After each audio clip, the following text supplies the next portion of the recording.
All right, all right. Happy Tuesday, ladies and gentlemen. Welcome back to Sabby Sabs podcast. I'm your host, sabrinasalvati. If you're new, I do want to let you know we're also on Rumble and X as well. And welcome to everybody watching on YouTube. We have a really big show tonight. First and foremost, I do want to say a thank you to the individual who sent me that story about the IDF taking American bodies. I didn't know about that. I haven't seen many people talk about it, and that literally blew my mind. We will be discussing that tonight, and we're going to give definite shout outs to those students who uncovered that report.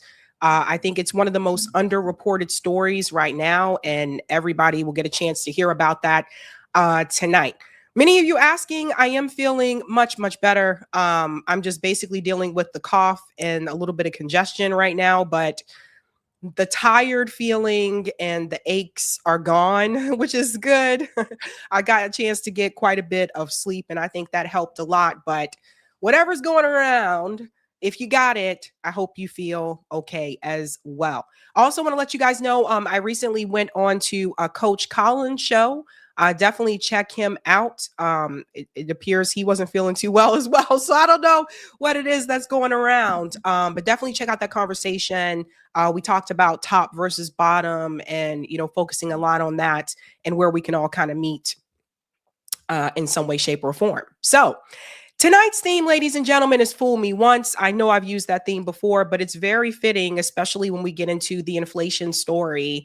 There's so much that's happening right now, not just in the world, but also, of course, in the United States. And I think Donald Trump is really showing his whole ass. And you're going to see that in some of these statements that he made. So first and foremost, let's give a couple of shout outs to people in the chat, ladies and gents. Welcome back, guys. Shout out. Greetings. The Heat Inferno says, I remember watching Sabby with like 400 viewers. Now it's like 4,000 every stream. Keep it up. You are some of the only lefties I respect. Oh, thank you, The Heat Inferno. So you've been with me for a while. I remember when I had 40 people watching. Thank you and welcome back. Greetings, of course, to producer Eric in the chat, who's saying thank you as well. Shout out to Ron. He says, I love the Duran Sabby. Thank you for having them on. Love you and the team too. Happy Tuesday to everyone. Peace. Thank you. Thank you, Forsooth. What happened to her previous live stream? It's still there. I don't know which one you're looking for, but it's still there. Thank you for Rano. Anytime I watch Drewski, I almost have a heart attack from laughing. I just don't know how he gets the mannerisms, behavior, dressing so right, which makes it so much funnier. He is funny. Greetings, KR said, I would love to see Professor Mirandi, Jing, Shahid Bolson, and Dane Calloway all on one panel. That would be epic. That would be very interesting. Shout out to Blockbuster says, hi. Greetings, I know myself. Yes, Trump used nukes and then justify Iran building and using their own. What an idiot. Yes, yes, yes. Thank you, Gaming says the irony, using nukes. There you go. Shout out to Randy said, I'll be patiently waiting, my precious little Sabby and revolutionary comrades. Shout out to CBC Voter says, happy Tuesday, Sabby Sabs and Eric T. Red.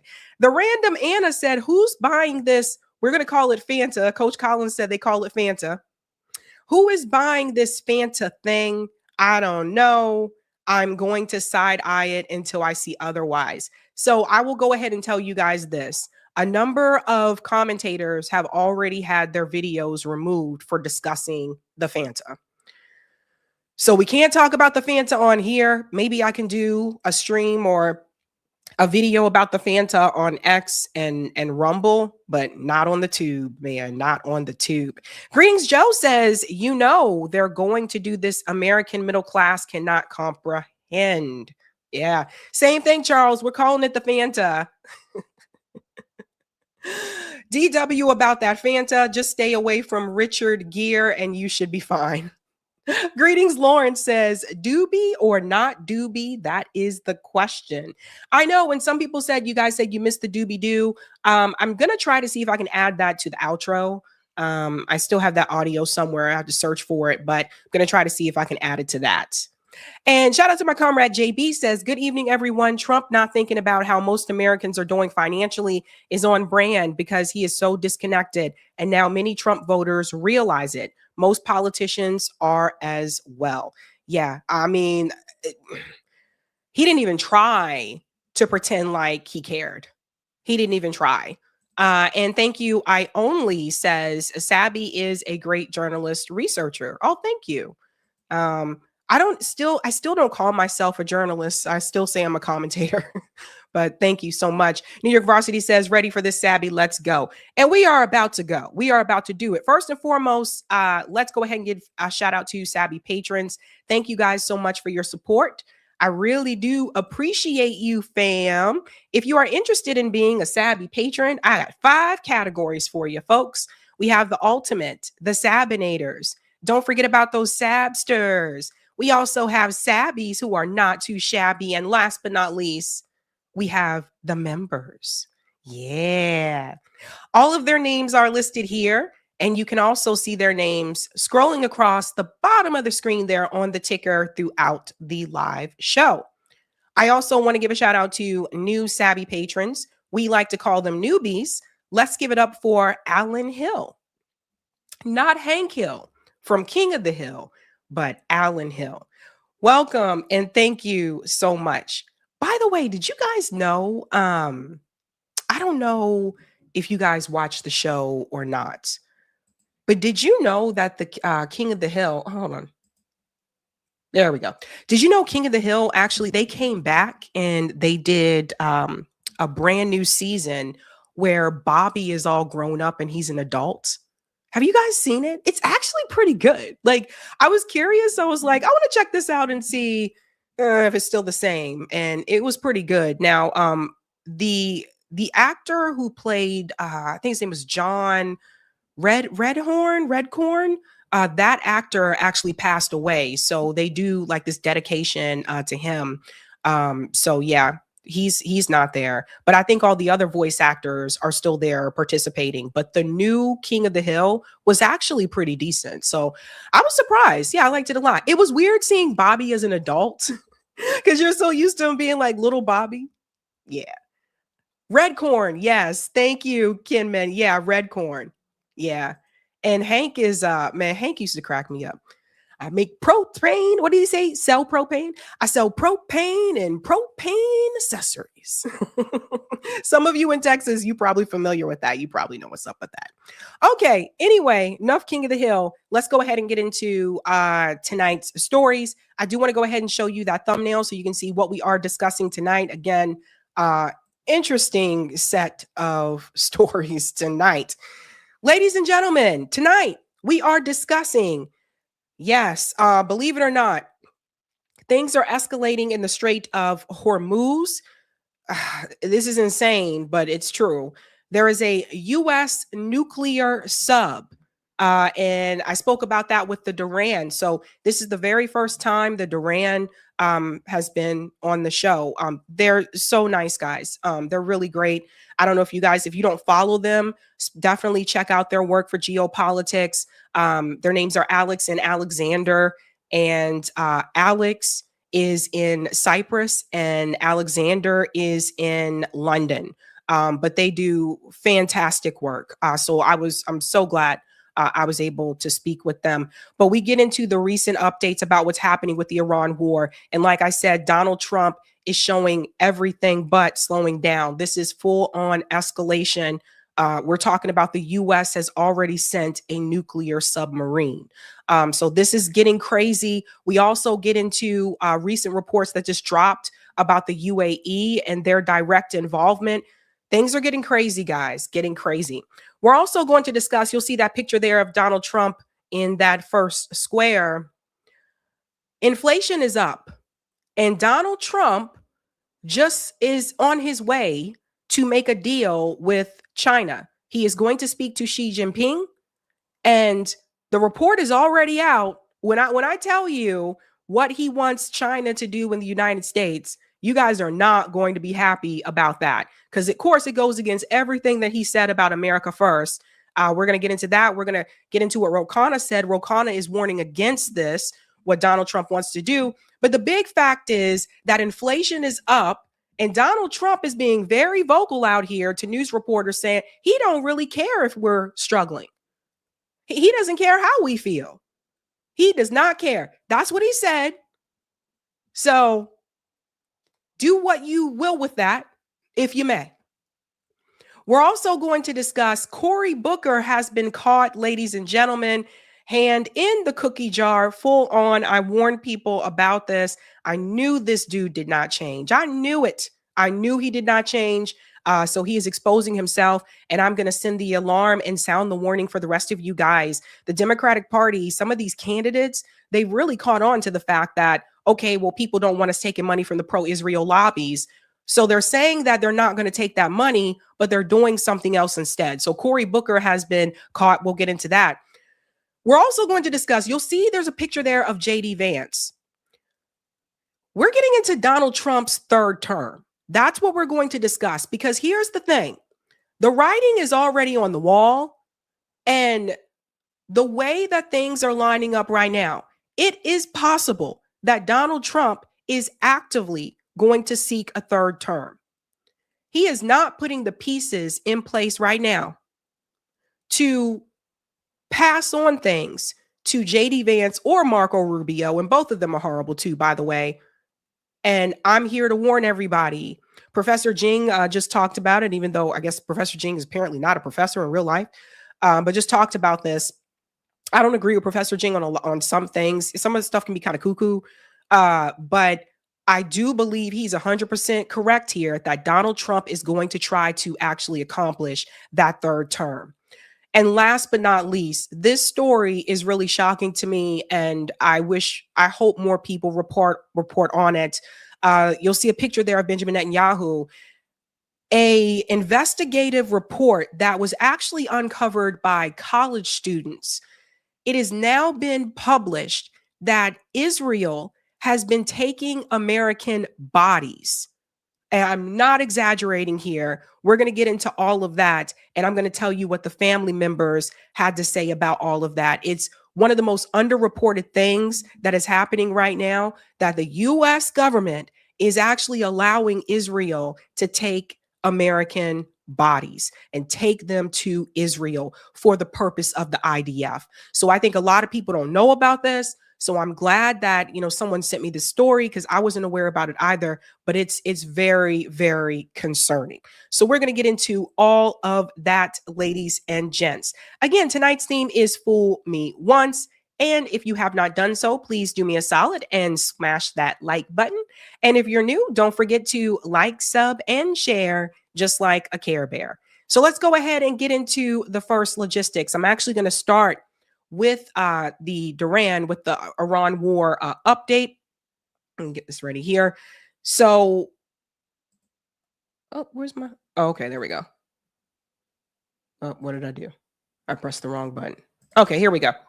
All right, I'm going to get started with the Duran interview. So again, Alex Mercurse and Alexander Christoforo, they are overseas. So Alex is in Cyprus, which is very close to Lebanon, and Alexander is in London. So I had to talk to them earlier today. So we're going to go ahead and play it now. So let's go ahead and bring it in.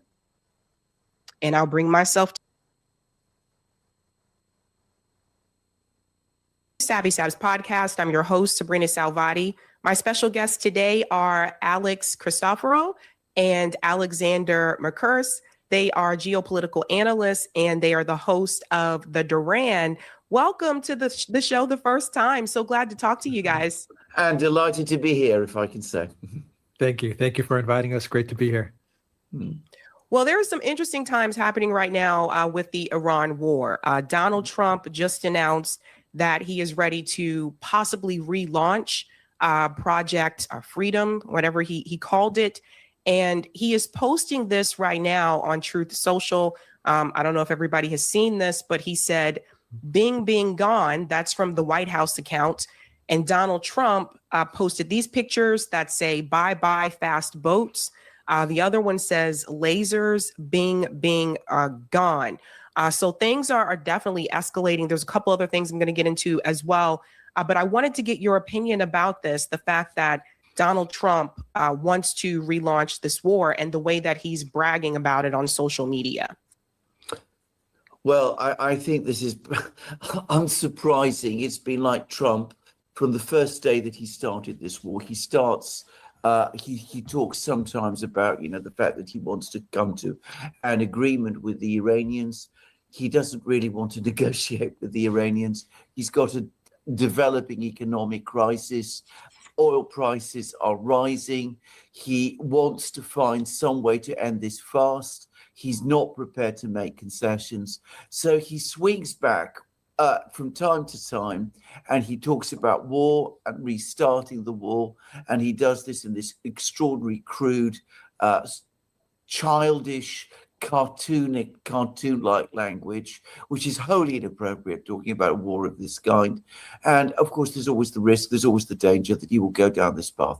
Now, he's not always done this. Sometimes he's started, he seems like he's going in that direction, and then he backs off. But we'll see what he does this time. The fact is, he hasn't prevailed militarily against Iran up to now, and that's frustrated him hugely. He expected that this would be an easy war. It hasn't been. The Iranians are making demands. He doesn't want to accept those demands, so that's why he reverts all the time to this kind of rhetoric and language and perhaps action. Yeah, Alex, your take on this? Yeah, I agree with what Alexander said. He swings back and forth every day, almost every hour. It seems you have a different position from Trump. Of course, a lot of it, especially in the beginning, was about the markets and especially about oil. And everyone saw what he was doing. He was putting out these statements either to pump up the stock markets or to try and keep the price of oil down. That's not working anymore. I think that's already been used up, that type of tactic, and now he's just trying to find a win. He's trying to find a way to get out of this with a win, and he can't find that. I don't think there is a way for him to get out of this with some sort of a victory at this point. Yeah, speaking of oil, Marco Rubio just made a statement, which is it's laughable at this point in time. But he is saying that they are looking to make things go back in time here. They want to get the Strait of Hormuz back to the position it was before the war started. I want you guys to hear what he said here. As President Trump has said, and the facts clearly bear out, the United States of America holds all the cards. There is no scenario here in which if they decide to join a ladder of escalation, they wind up getting the last say. But our preference is for these straits to be opened to the way they're supposed to be opened, back to the way it was. Anyone can use it, no mines in the water, nobody paying tolls. That's what we have to get back to, and that's the goal here. So how is that supposed to happen? How do they even, this is so embarrassing. Like, how do they make that happen when there has been no deal that has been reached? Iran, obviously, and rightfully so, does not trust any type of negotiation with the U.S. and Israel because they just use that as time to revamp and reload. How is that supposed to happen? Well, I mean, let's go back to what Marco Rubio says. He says that it needs to go back to how it was, the Strait of Hormuz, how it was before the war. Who started the war? I mean, if the Strait of Hormuz was open, and now this is all about getting the Strait of Hormuz reopened, then who has brought about this situation? I mean, Iran didn't close the Strait of Hormuz before the 28th of February.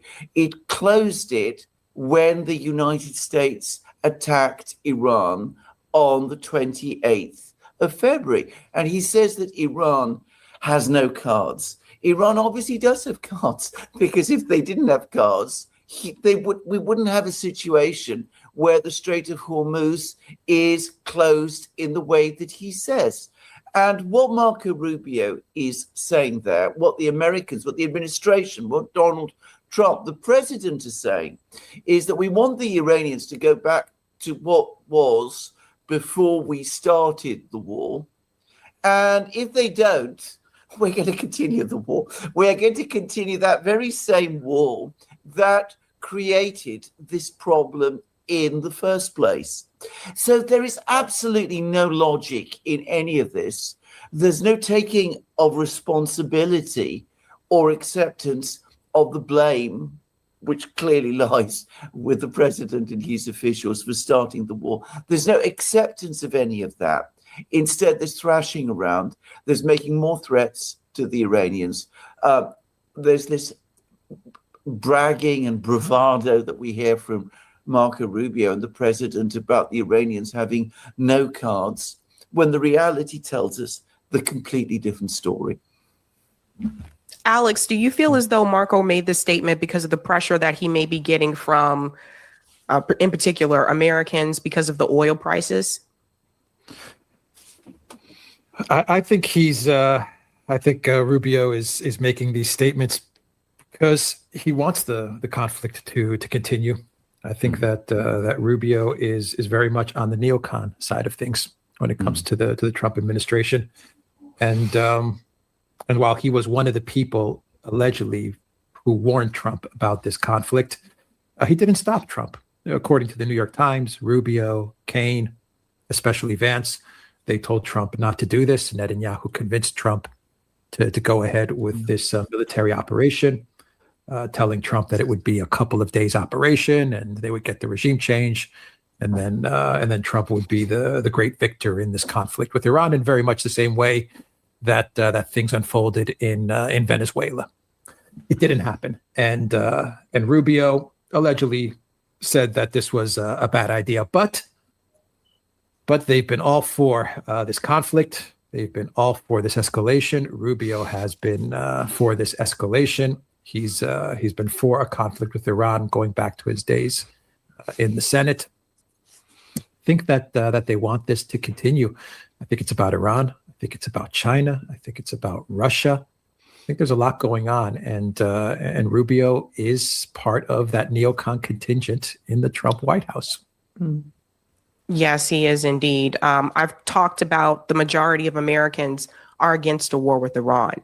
And I don't think Donald Trump's administration was expecting that result, that, it's one thing when it's Gaza, but when you say Iran, I think he thought that if I convince Americans that Iran is killing all their people or trying to kill all their people, then of course they're going to support this war. But nope, that's not the case at all.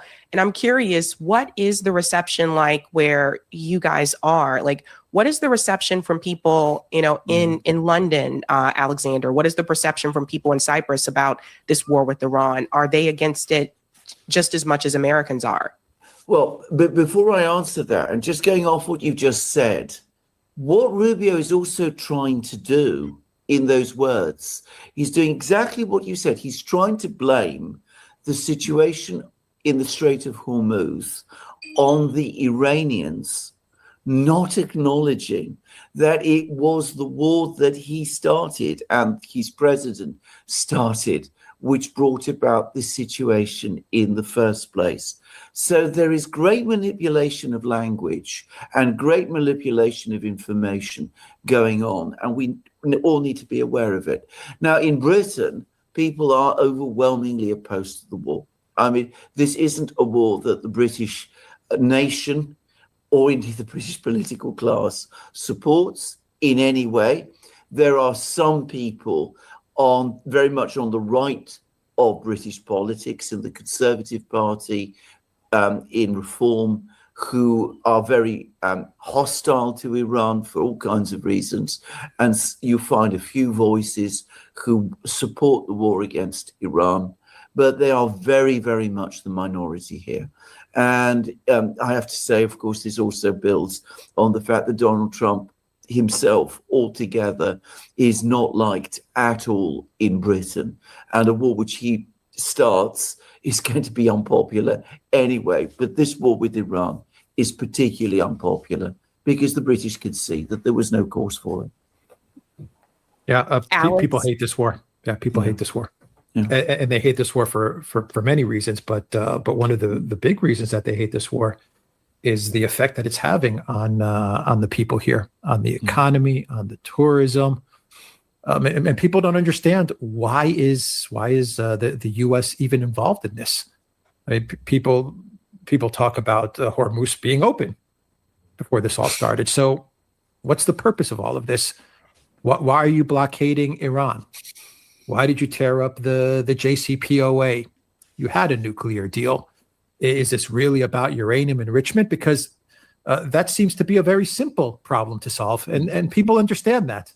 Is this really just about Iran's uranium? Well, Iran has offered many solutions to dealing with the uranium enrichment. Oman, that was mediating, offered many solutions to dealing with the uranium enrichment. Russia offered solutions, and everyone's getting this information here, and they understand that this has nothing to do with uranium enrichment. There still is a lot of confusion as to why the United States is involved in this. Of course, everyone is also looking at Israel and what's happening in Lebanon as well, which affects us because it's right next door, and it's very unsettling for the people here because it's a region, it's an area of fighting that is very close to us, and so it does affect us. Speaking of uranium, for those who have not been paying attention, Donald Trump is moving towards escalation, and Iran has issued a statement. This is coming from Iran's spokesperson of the parliament, that Iran will enrich uranium to 90% if attacked. So one of Iran's options in the event of another attack could be 90% enrichment. We will review it at the parliament. So Solomon here is sharing this. For those who don't understand this, part of the agreement that the U.S. wants with Iran, they don't want them to have the uranium at all. And Iran has been very clear about this. They said, listen, we're not trying to build a nuclear weapon, which I've heard that story my whole life, by the way, that Iran was building a nuclear weapon. So this has been going on for a long time.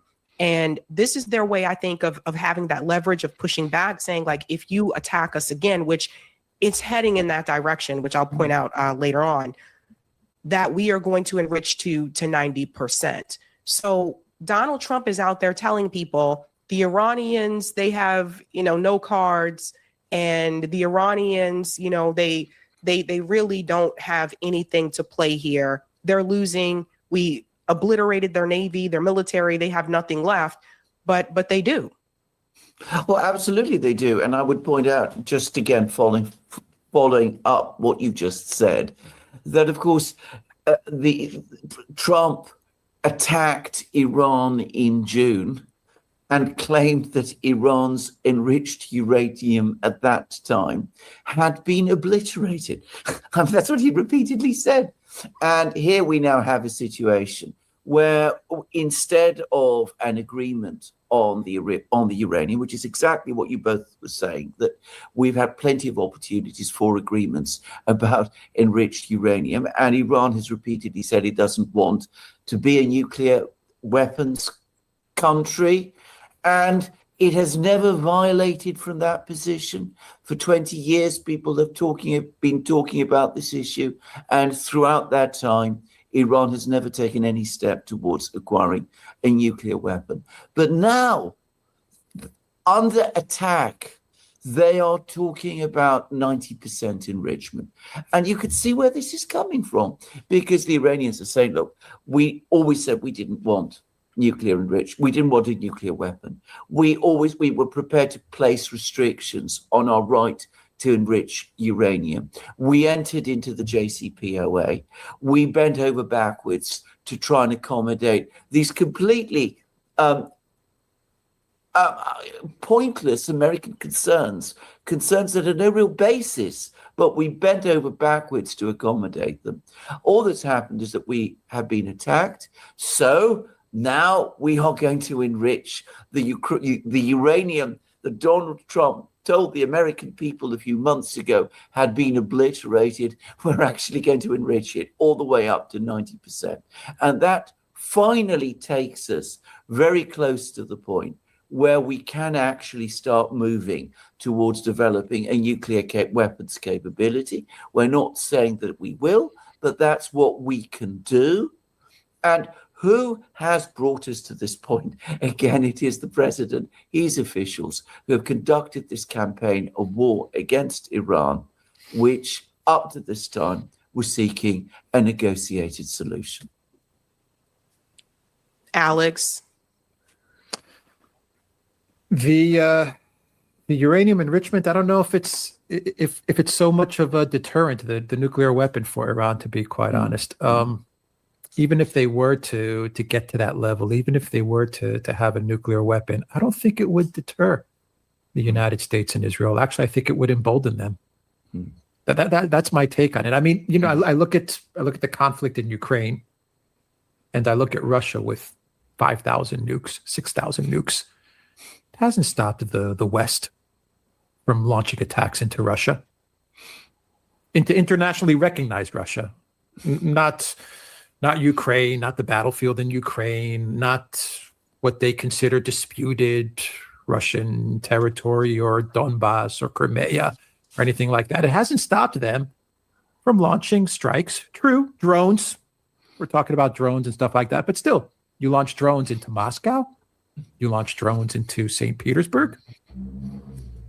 And we're talking about a country with 6,000 nukes. So the whole nuclear weapon, uranium enrichment, to me, it's just so much theater. Easily solved. Both sides use it in this back and forth against one another. But at the end of the day, this is the United States and Israel looking for regime change in Iran.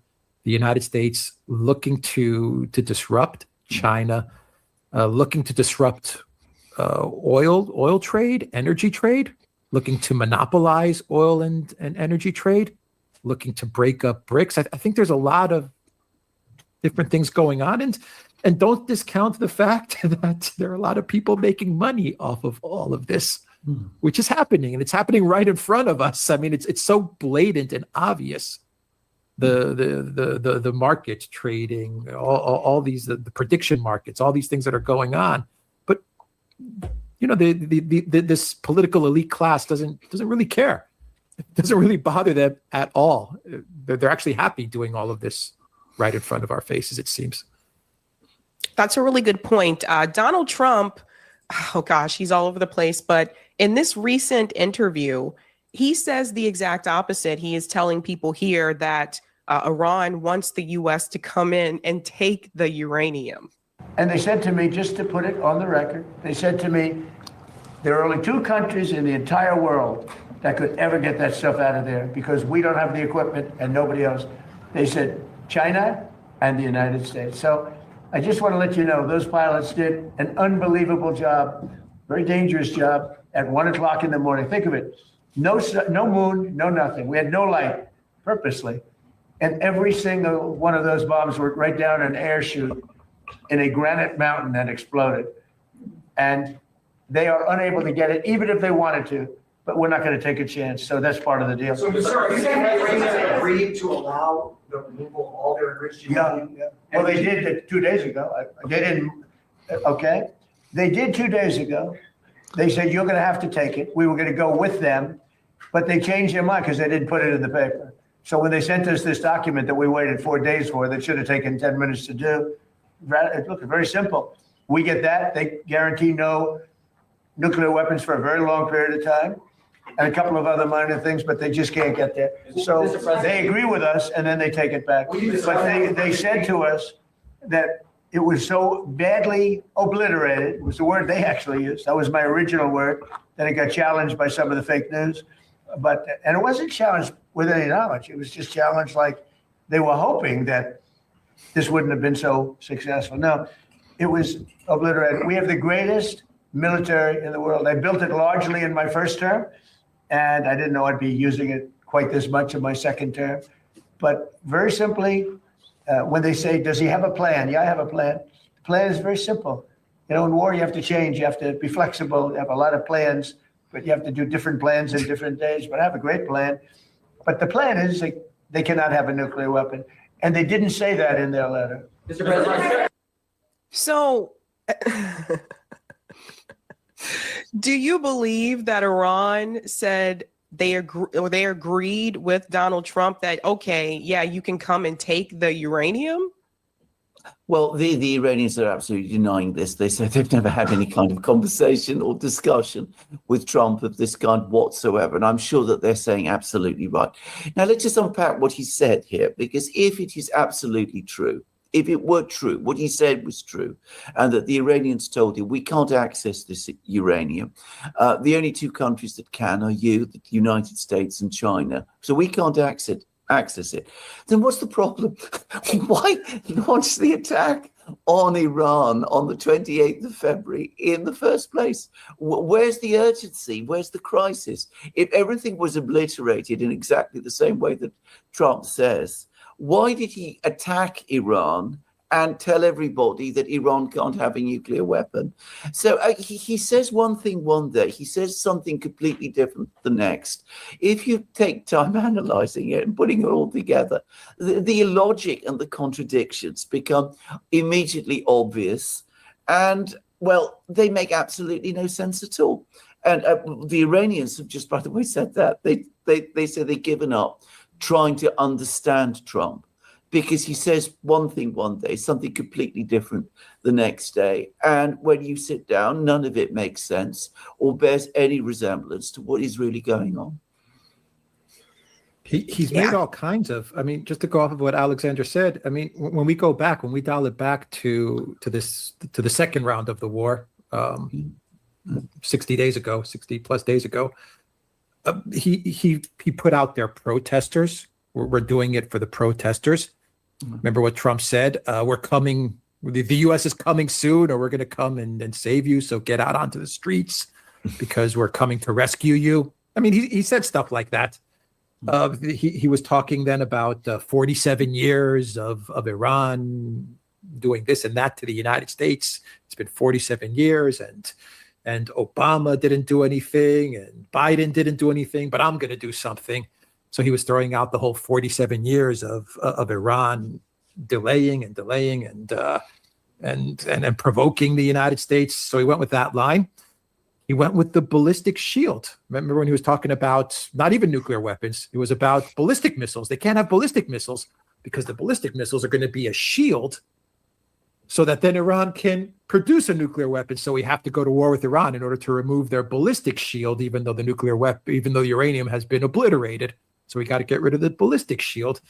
He's thrown so many different things out there about this war. And now he's back to the uranium, because my thinking is that Trump's media team and his communication team, they threw everything out there, nothing stuck, and they just probably said, you know what, let's just go with the uranium. Let's just stick with the uranium. Stick with that. Talk about that. Say the obliterated words. Say the Navy's been destroyed. Say the Army's been destroyed. Say their leadership has been destroyed. But just stick with the uranium when it has nothing to do with the uranium. Yeah. It's nothing to do with the uranium. That's. I mean, you listen to him and you can tell that he's lying. He's not saying the truth about any of this. Mm-hmm. And now it gets to the point where some things are being revealed, in particular about the Gulf states and the role that they may have played in this. So this was just recently reported that the UAE secretly joined Israel-U.S. strikes on Iran. So this was reported by the Middle East and a number of other outlets here, the Middle East Opener, I believe. But this is a big one because the UAE has complained for quite some time. They said that they're being targeted, that they're the victim and they're being hit and they have nothing to do with this. But now it has just been reported that the UAE actually participated in those strikes with the US and Israel. So that brings up this question about the Gulf states and where do they fit in all of this? Because the right position for them to take would obviously be to back their neighbor Iran. But because I feel like the UAE and Qatar, they're so captured by the United States and Israel as well, that they're not taking the right position. But now this report is released, and now I hope this wakes more people up that the UAE was also participating in this war. Absolutely. It was a joint enterprise of the United States, Israel, and some of these Arab Gulf monarchies that basically dislike, hate Iran for all kinds of different reasons. I mean, mostly because it is a revolutionary government and they are conservative Gulf monarchies. So they don't like Iran. And in the case of the UAE, they have a territorial dispute with Iran.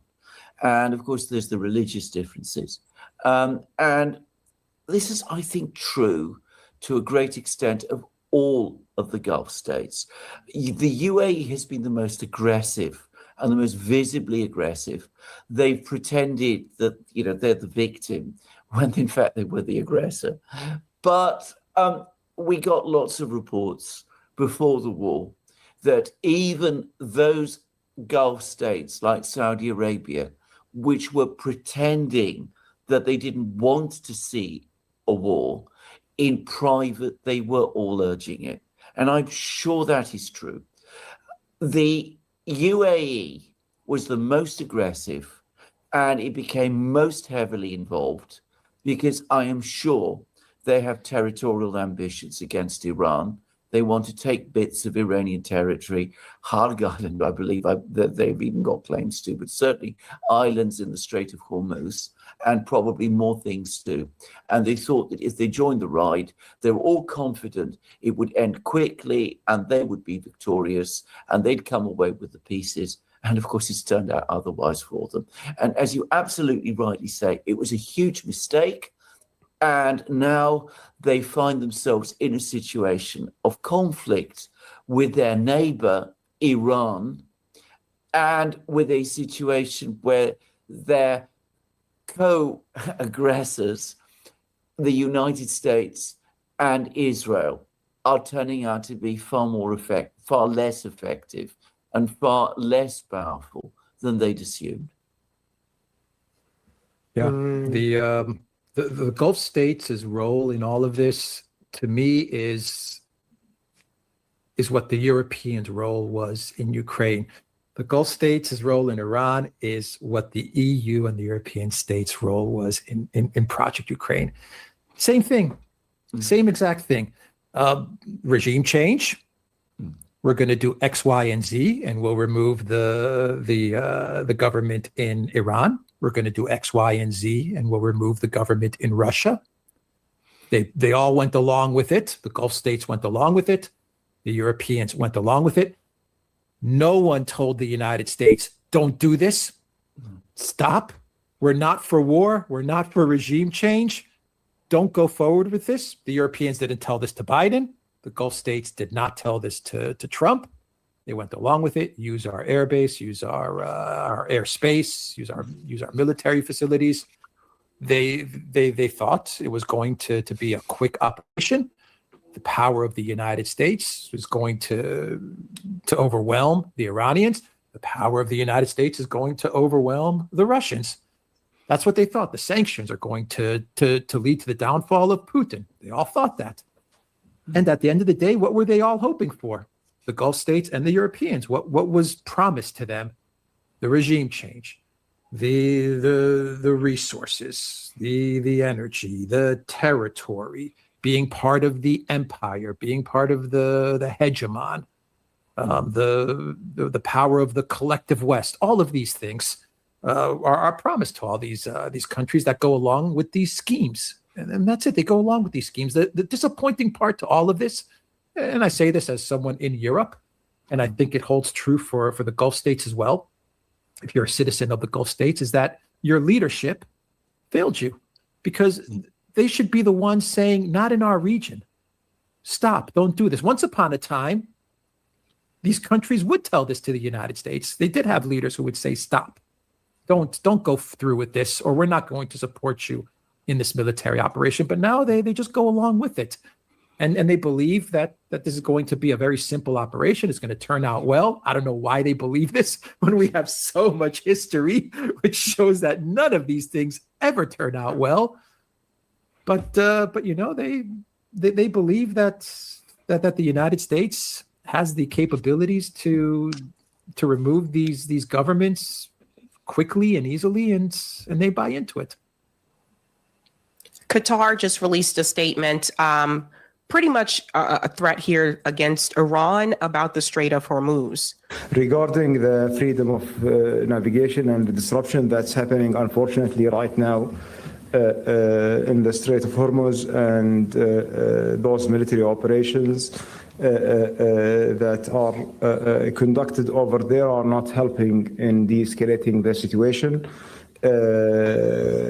Iran should not use this strait as a weapon to pressure or to blackmail the Gulf countries. It's an international water corridor that should be always protected and should be always safeguarded. This current state of the strait and what's happening over there should never be repeated, and it should be put very clear that anything happens to the strait in the future by any country, they should be penalized for doing such a thing. So he feels they should be paralyzed, but of course leaves out the fact that those Gulf states are complicit because they allowed the U.S. to use their military bases. But also, again, he puts the blame on Iran. What is Iran supposed to do? Just let the U.S. attack them and kill, kids at a school and blow up their infrastructure? They're not supposed to do anything? Well, that's you make an absolutely correct point. I mean, they do always blame Iran.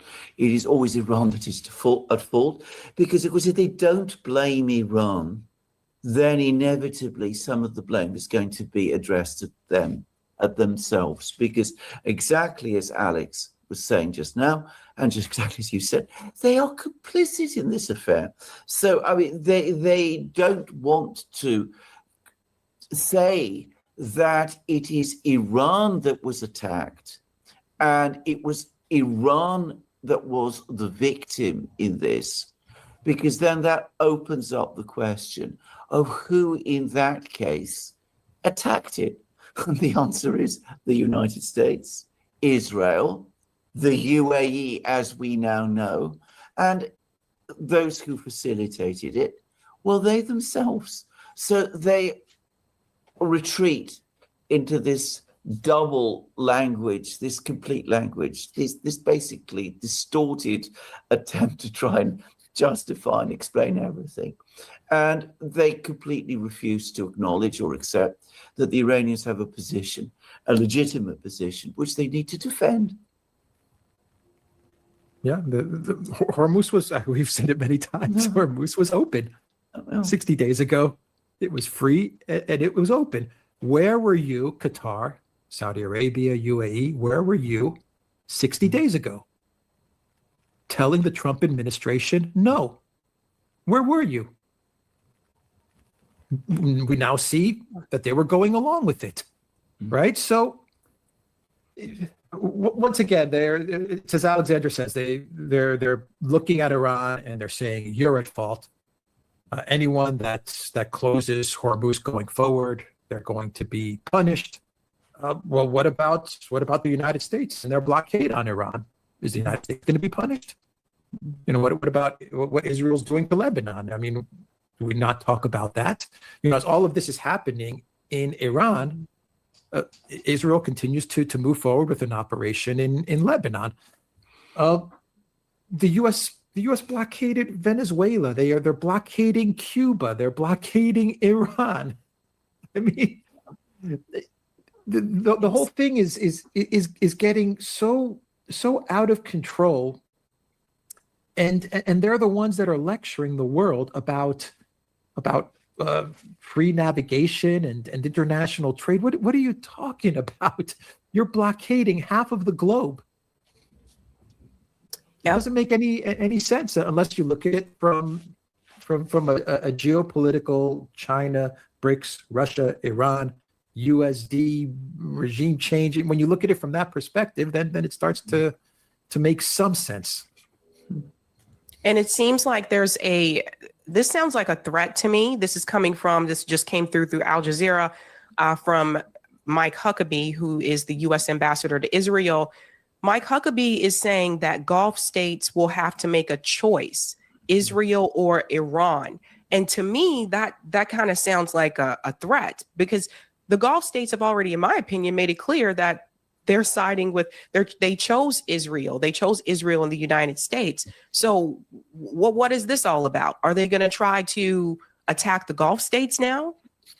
Well, I don't think that's the plan, because they don't need to attack the Gulf states, because as we've been discussing, the Gulf states are already effectively captured by them. But what this is a demand, basically, is for the Gulf states now to enter into the war against Iran openly.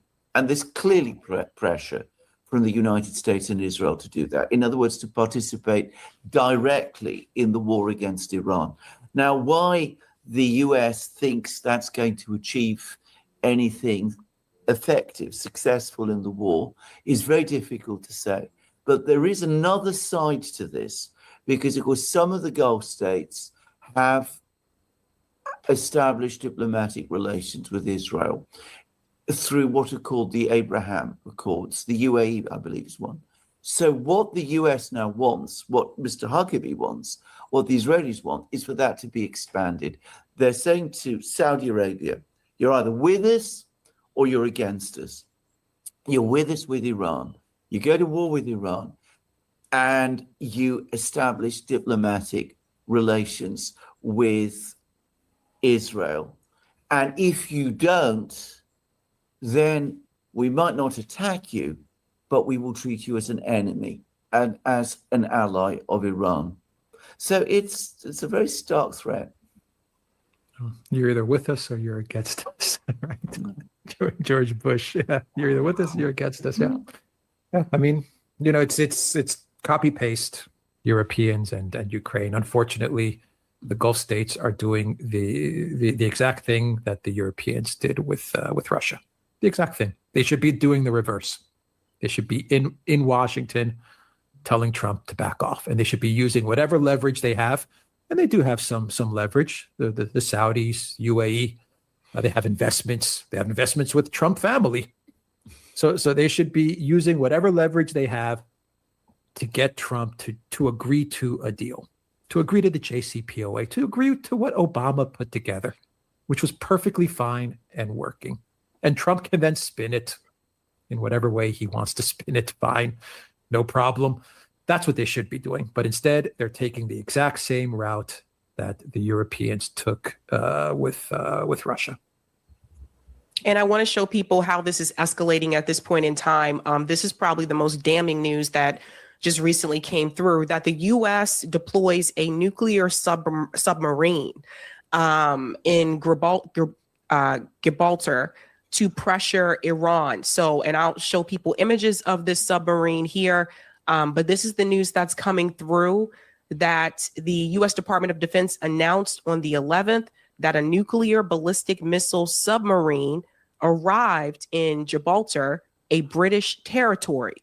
So they said it's publicly disclosing the location of a submarine typically operating in secrecy is unusual. So this is the big news that's coming through. You can see more of these images here. Ryan said this is a huge escalation, and they're parading this around. Like, they're not trying to hide that, look, we could send this in your direction. And then this is the other question too. Where's the UK in all this? Because it's just, obviously, this is an escalation in the war. And to me, this is the US sending a message that the US Navy could use nuclear weapons here. Right. Where is the United Kingdom? Going through an enormous governmental and political crisis at the moment, with a prime minister who might be out of office tomorrow. But the reality of the British system is that the overwhelming majority of people in Britain strongly oppose British involvement in this war and are against the war altogether. We are so enmeshed at an institutional and state level with the US, and have been ever since the Second World War. We were the first country, basically, to become an ally of the US during the Second World War.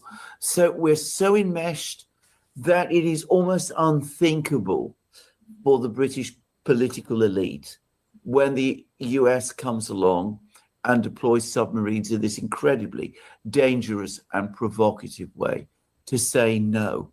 Now, I know a little bit about these submarines. I'm not a military person, but I learned about this before. There are two types of Ahaya submarines. There's ones that launch ballistic missiles, intercontinental ballistic missiles with nuclear warheads, which are used to attack countries like Russia.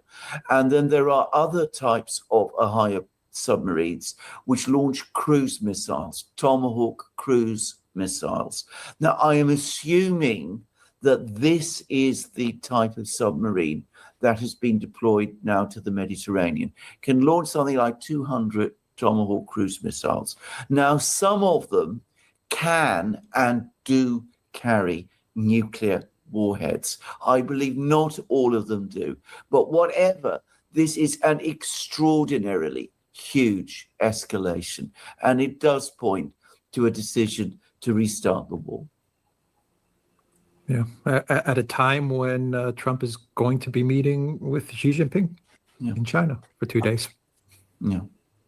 So there's Trump's escalation and his constant quest to always find leverage over people and find leverage over other leaders. So he's escalating at a time when he's going to be meeting with the Chinese leader, and China has made it known that they will support Iran. They are supporting Iran, and they will support Iran. They've been very public about it now.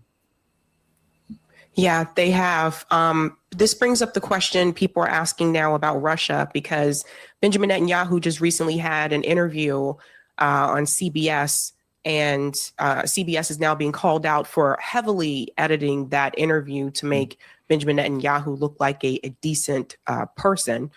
But one of the questions that was brought his way was about Russia. And I found it interesting that he kind of dodged this question. You detect minimal support from Russia in this conflict? You mean military support? Yes. Direct military support? That's not been a big issue. How about intelligence support? Let me leave it to what I said.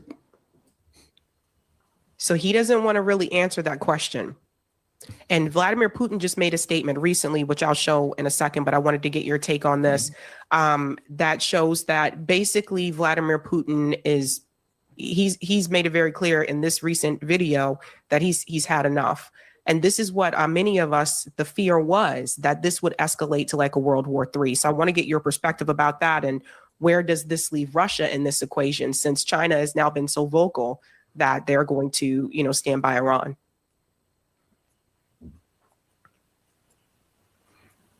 Right. Well, first of all, the Russians, Putin himself, have been absolutely clear about Iran and about this war. They straightforwardly used the word aggression. They said that the attack by the United States and Israel on Iran was aggression. They've actually rhetorically gone even further than the Chinese have done. And there is it's not clear evidence, but there is significant evidence that the Russians have indeed been providing military assistance, intelligence assistance, assistance with some types of weapons, drones, and that kind of thing, to the Iranians to help the Iranians repel this attack upon them. So there's not really very much doubt about this. Netanyahu, the reason he is being very careful not to appear to go too openly against the Russians is because he does not want that assistance to Iran from Russia to escalate and to become public. Because, of course, if that happens, then the entire idea of a war against Iran then at that point becomes a superpower conflict, and it becomes orders of magnitude more difficult. So what Netanyahu's trying to do is he says, look, to the Russians, look, we know what you're doing. We know that you're not on our side here. We understand that you're providing help to the Iranians. Provided it stays at this level, we're not going to make an issue of it. If it goes beyond it, then it's different.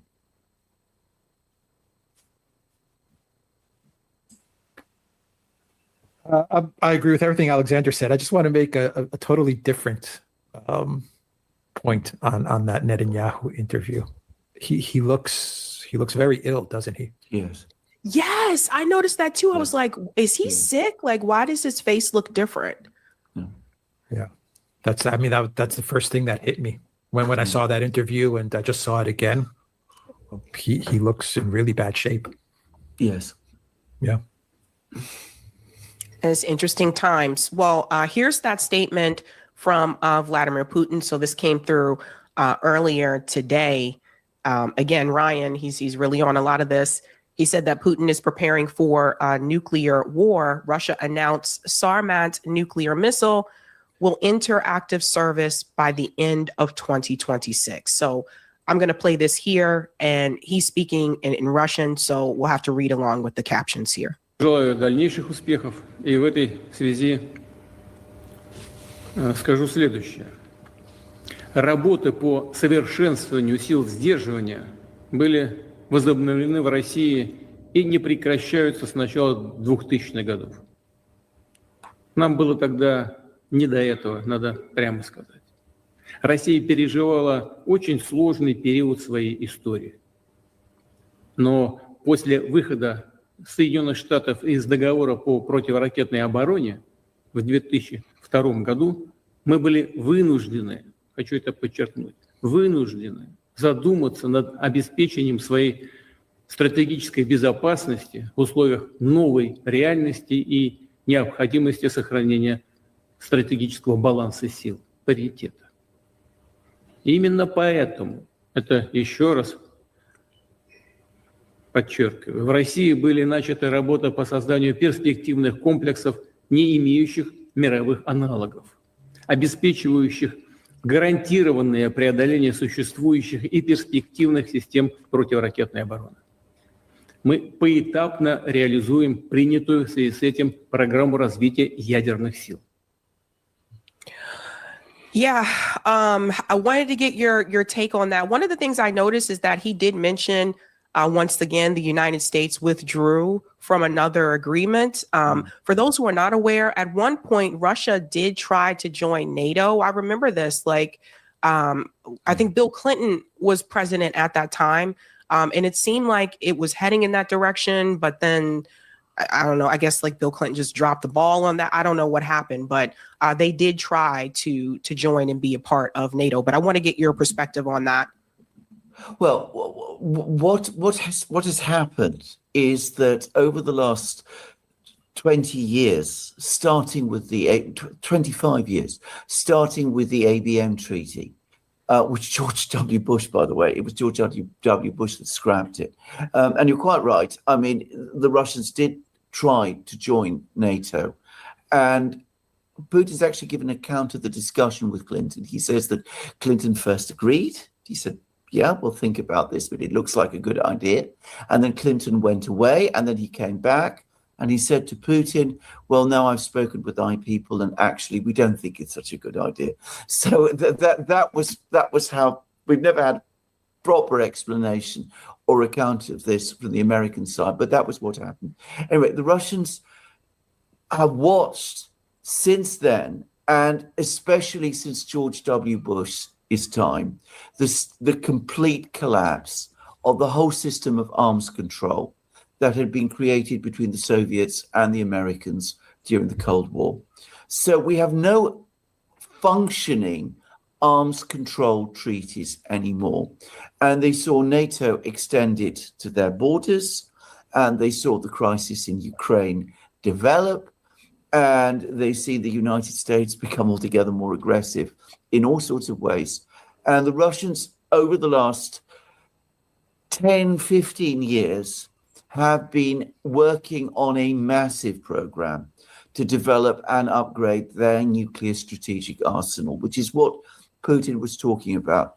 And this missile that's just been demonstrated, which is the Sarmat, is the biggest and most powerful intercontinental ballistic missile in the world. It can circumnavigate the entire Earth, which means that it can attack the United States from every conceivable direction. It is not vulnerable to interception. It is a terrifying and enormously powerful weapon. And, well, this is what hostility, the collapse of the system of arms control, the collapse of trust between the great powers, this is the situation it has brought us to. And the crisis with Iran is a further manifestation of this. So when that person said, that it's on that expose that you saw, that the Russians are preparing for nuclear war, yes, they are. That is what upgrading nuclear weapons is all about. They would not be doing this if they didn't think that there was a real possibility that they might be attacked. And for that reason, as Putin put it, they have to restore their nuclear weapons deterrent capability. Wow. They are being attacked in a way, like we were saying before. But Putin has been the moderate voice in Russia for so many years, so many decades, and he's completely miscategorized and misrepresented in the West. He's very much a moderate. He's very much someone that would prefer to engage in diplomacy and in negotiations. Unfortunately, over the past 6 months, I would say, Putin has, maybe over the past year since Trump has been president, Putin has tried to, I think he did believe that with Biden gone, who was very belligerent towards Putin and Russia, Biden didn't even want to talk to Russia. Think about it. Biden was president and he didn't even talk to Russia, which is just crazy when you think about it. Biden, Blinken, all these guys. At least with Trump, he said, okay, well, the Trump administration, at least they're ready to talk. At least they'll call us, or we can call them, and we can talk finally after 4 years of nothing with Biden, no communication, nothing at all. And I think Putin, he did spend some political capital, and he did make an effort to try and find a way to communicate with the Trump team, to negotiate with the Trump team, and to solve Ukraine and other issues, including the nuclear treaty issue. But nothing worked because the U.S. is just incapable of negotiations. They're incapable of agreements. And over the past 6 months, we've seen the United States go after negotiators. We've seen them engage decapitation strikes. We've seen them kidnapping presidents. How can you trust the other side when you see all of this happening? We see sea blockades happening. And so I think, watching Putin over the last week, and I was talking about this with Alexander, or maybe even over the past couple of days, it seems that he's now moved, or he's definitely moving to a hard line position. And other people in his administration they're already there. Yeah. Lavrov and Medvedev, they're already at the hard line position. And these are diplomats who shouldn't be hard line. And I think Putin is now there with them, or at least he's getting there. This is very scary. It was also kind of laughable to me that Zelensky had announced that they actually sent Ukrainian soldiers to help Israel. And how do you have soldiers to send to help Israel, but you barely have soldiers to fight against Russia in the Ukraine-Russia war? I don't understand this, but it also shows that Ukraine is on the side of Israel. Absolutely. I mean, just as the Russians are on the side of Iran, the Ukrainians are absolutely on the side of Israel. And they've been trying to get the Israelis to come even more on side with them. And they've been trying to get the Israelis to send weapons and to provide technology. To a certain extent, the Israelis have done that. But the Israelis have held back from doing it too much because of what we were talking about previously. The Israelis don't want the Russians too obviously aligned with Iran and arming Iran and providing Iran with even more sophisticated weapons, which would be critically dangerous for Israel. So the Israelis are very, very careful not to go too obviously up against the Russians. As for Zelensky, well, as Alex will explain, he's somebody who he spends a huge amount of his time basically on theater and public relations and PR gimmicks of this kind, sending Ukrainian troops to fight alongside the Israelis. It's not as if the Israelis don't have lots of troops. It's just Ukraine that is short of troops. But that is Zelensky for you. That is how he conducts his war. That is how he leads his country. Yeah, for Zelensky, there's. I just want to say, just to piggyback on what Alexander, Zelensky is also probably seeing some money if he can align with the United States and Israel and all of this money, weapons. Yeah. Right, because I was going to say, this is one I think a lot of Americans don't get correct like they do Iran and Gaza. There's a lot of support for Ukraine, and they say, well, we don't want the people in Ukraine to be killed and die and suffer, and you shouldn't. But I think a lot of Americans still don't understand that Zelensky is very much corrupt. This is not about the Ukrainian people for him. This is about him. I notice he's trying to line his pockets.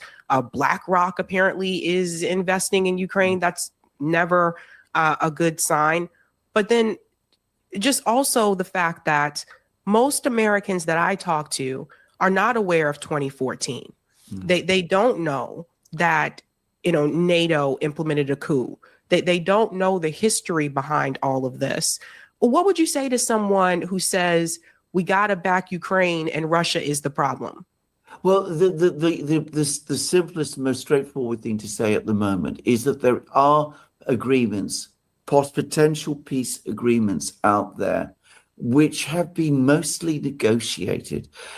Ukraine walked away from a peace agreement that it and Russia initialed in April 2022. There was a previous peace agreement, one that was negotiated with the Russians involved back in Minsk in 2015.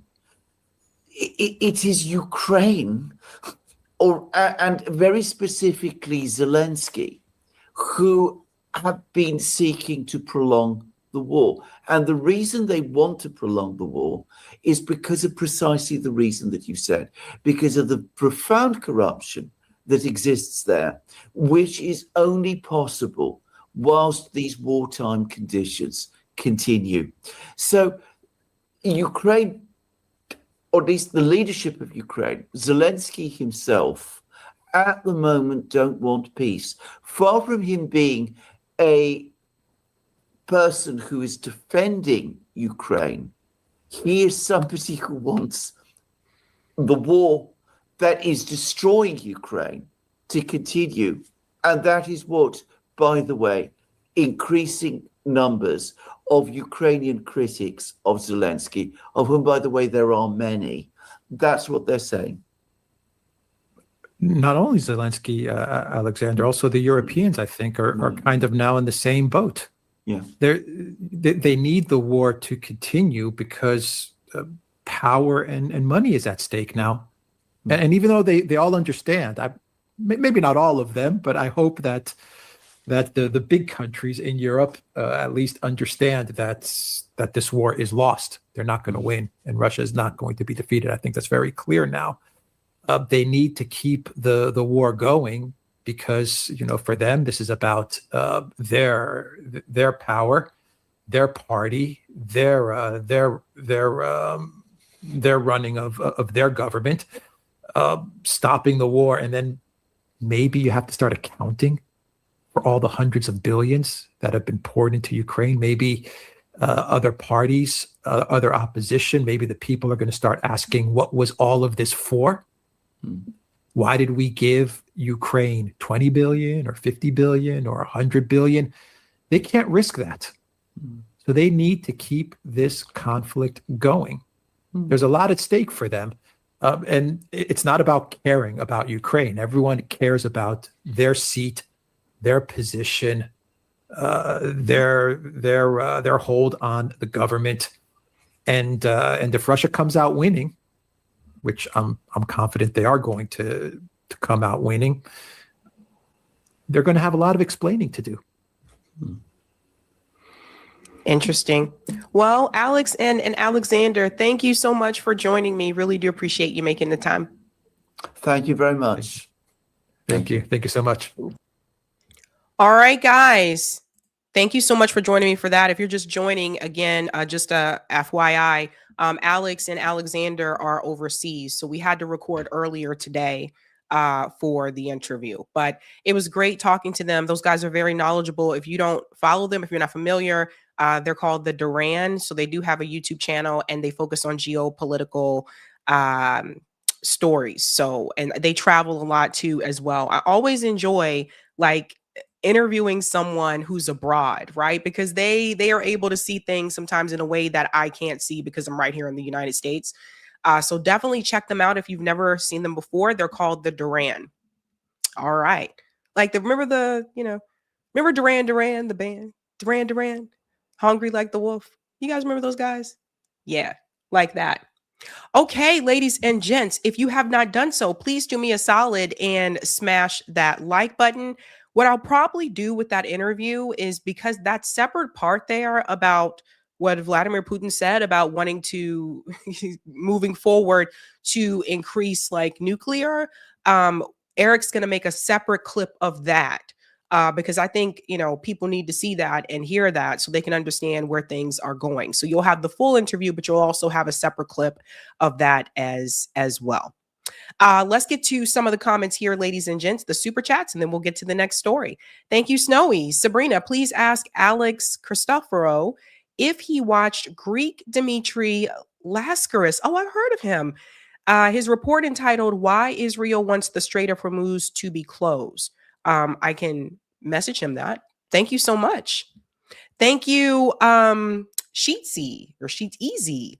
Sabby, did you see Jacobin did a huge smear piece on Michael Jackson? Are you serious? This is interesting. Everybody's out. I guess they're all out of the bulwark trying to do this now. It's really weird. Really weird. I feel like it's one big press circuit right now. Let's see how we can smear Michael Jackson. But Jacobin? Wow. Thank you, Measured Man, for gifting 5 Sabby memberships. But to answer your question, no, I didn't see that. I'll have to read that. This is wild, man. Thank you, Sparky. Hey, beautiful Sabby. I've followed the Duran for over a decade. They're great. Thanks for having them on. Thank you, Snowy. Sabrina, please ask Alex Cristoforo if he watched the. Oh, yeah, you sent this one. I think you sent this twice. I don't know if you meant to send it twice. But I can message that to him. Thank you, Measured Man. Did you see they changed the disclosure on Trump phone? The $100 does not mean a phone will be produced or delivered. 59 million. We get into a little bit of that when we get to the inflation story. You'll see. Thank you. Shino said Sabby times the Duran. Thank you, Kenman. Fanta is a delicious soft drink. Thank you, Miss CB Buzz. I love your show, Sabby, and so glad I caught you live. There's a PSL mayor candidate, Jasmine Brown, in Pensacola, Florida. I'm in Central Florida, so I can't vote for her, but can you reach out to her for an interview? I can try. I'm kind of booked on interviews right now, but I'll make a note of that. Thank you, Sherelle. I think Israel wants to dominate the entire West. The Middle East is just a bonus. There are too many policies in North America and now South America that benefit Zionists. The Isaac Accords are being implemented quietly. I think you're right, Sherelle.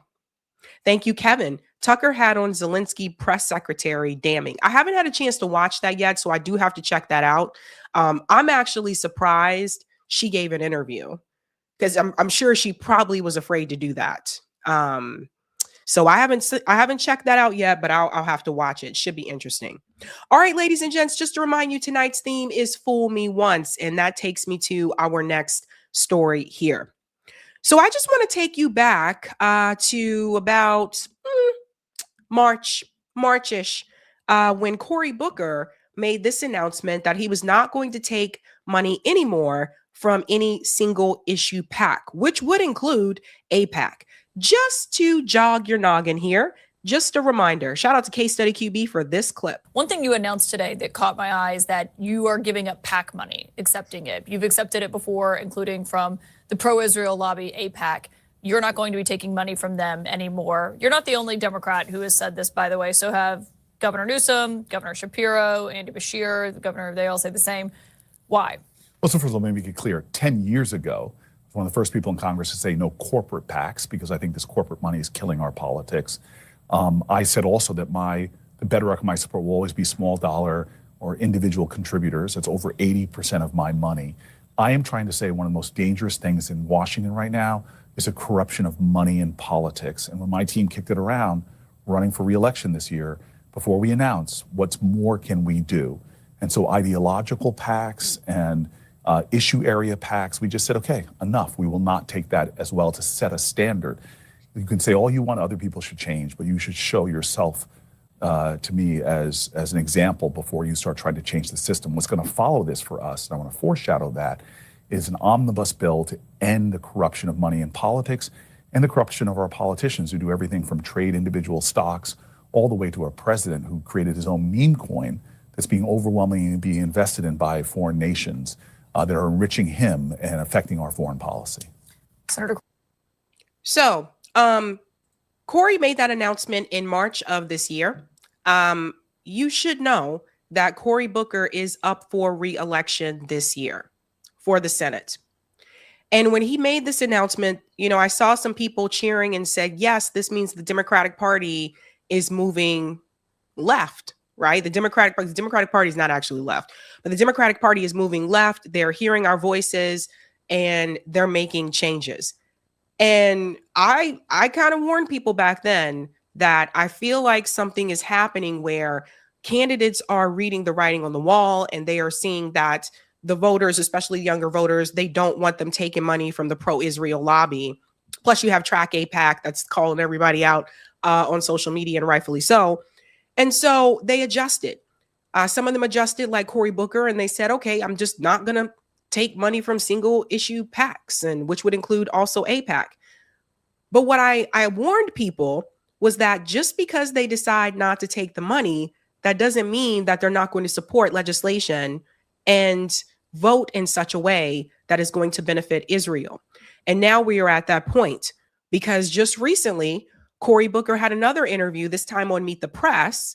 And I want to show you what he said now when he was questioned about supporting Israel going forward.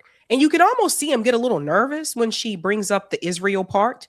So he's ranting here about Donald Trump and his behavior in the Middle East first, and then he gets into that. So listen to this. Way Out included a short-term deal that punted dealing with the nuclear program. Is that something you would back? Well, remember, I've been leading in the Senate with a handful of my other colleagues to end this conflict. That's what we're demanding. I am sorry that the United States Senate, Republicans who are leading that, have done nothing truly to hold President Trump accountable, to provide sufficient oversight or any checks and balances. My work is to end this conflict. And again, unfortunately, Donald Trump has made us less safe. He has created more chaos in that region. He has given more long-term strength and leverage to Iran, a more radical regime. There's still fissile material, highly enriched, that was not there at the beginning of his first term.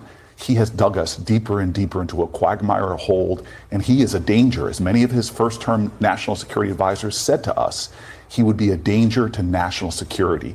Sadly, that's playing out. I do want to talk about the Senate. The U.S., of course, is partnering with Israel with this war. You joined a record number of Democrats, 40 senators, who recently voted against sending more arms to Israel. A similar effort a year ago only got 15 Democratic votes, for example. Are you now opposed to the U.S. sending arms to Israel going forward? Let's pause right here. I love this, FM. He is 10 demands short. I love this. I love this.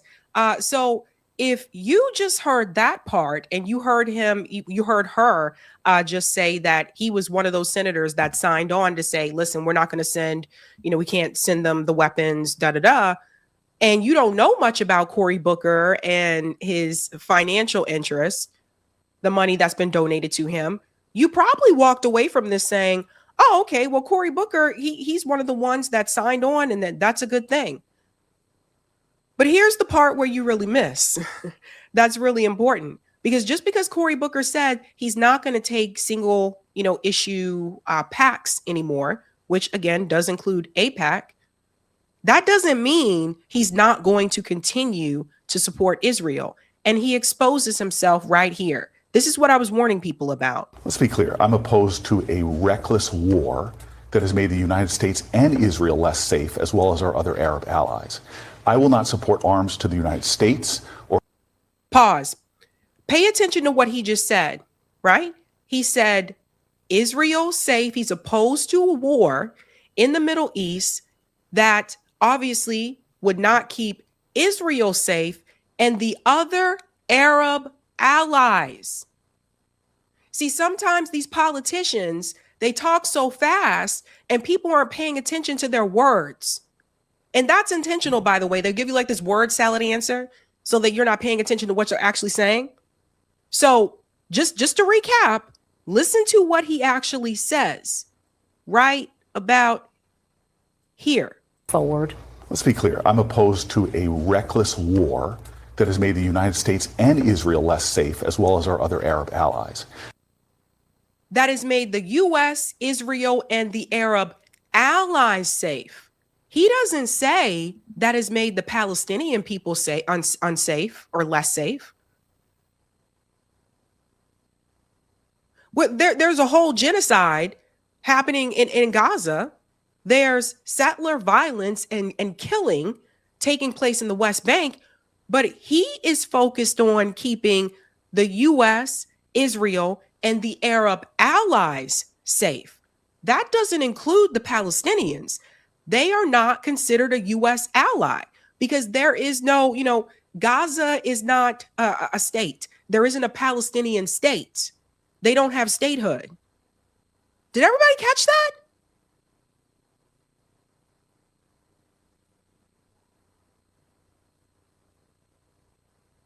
Imagine if, and I point out Cory, and I pick on Cory a lot because Cory is a big one that says he's a champion for civil rights here in the United States. He goes around the country and he tells that story about what happened to his parents when they were trying to buy a house in New Jersey, and they had, the white friend that helped them out and all this kind of stuff. He talks about that a lot. Imagine if someone had said to Cory Booker, again, I don't support anything that's going to keep white people, Asian people, Latino people less safe, and didn't mention Black people as well, or indigenous people as well. Sounds really bad, doesn't it? Cory Booker just did that. And I'm going to explain to you why he did that in just a second. I'm going to show you how Cory Booker was indoctrinated to support and not just support Israel, but to believe that they are the best ones, that the Israelis are the chosen people. I'm going to show you this goes way back before he was a politician.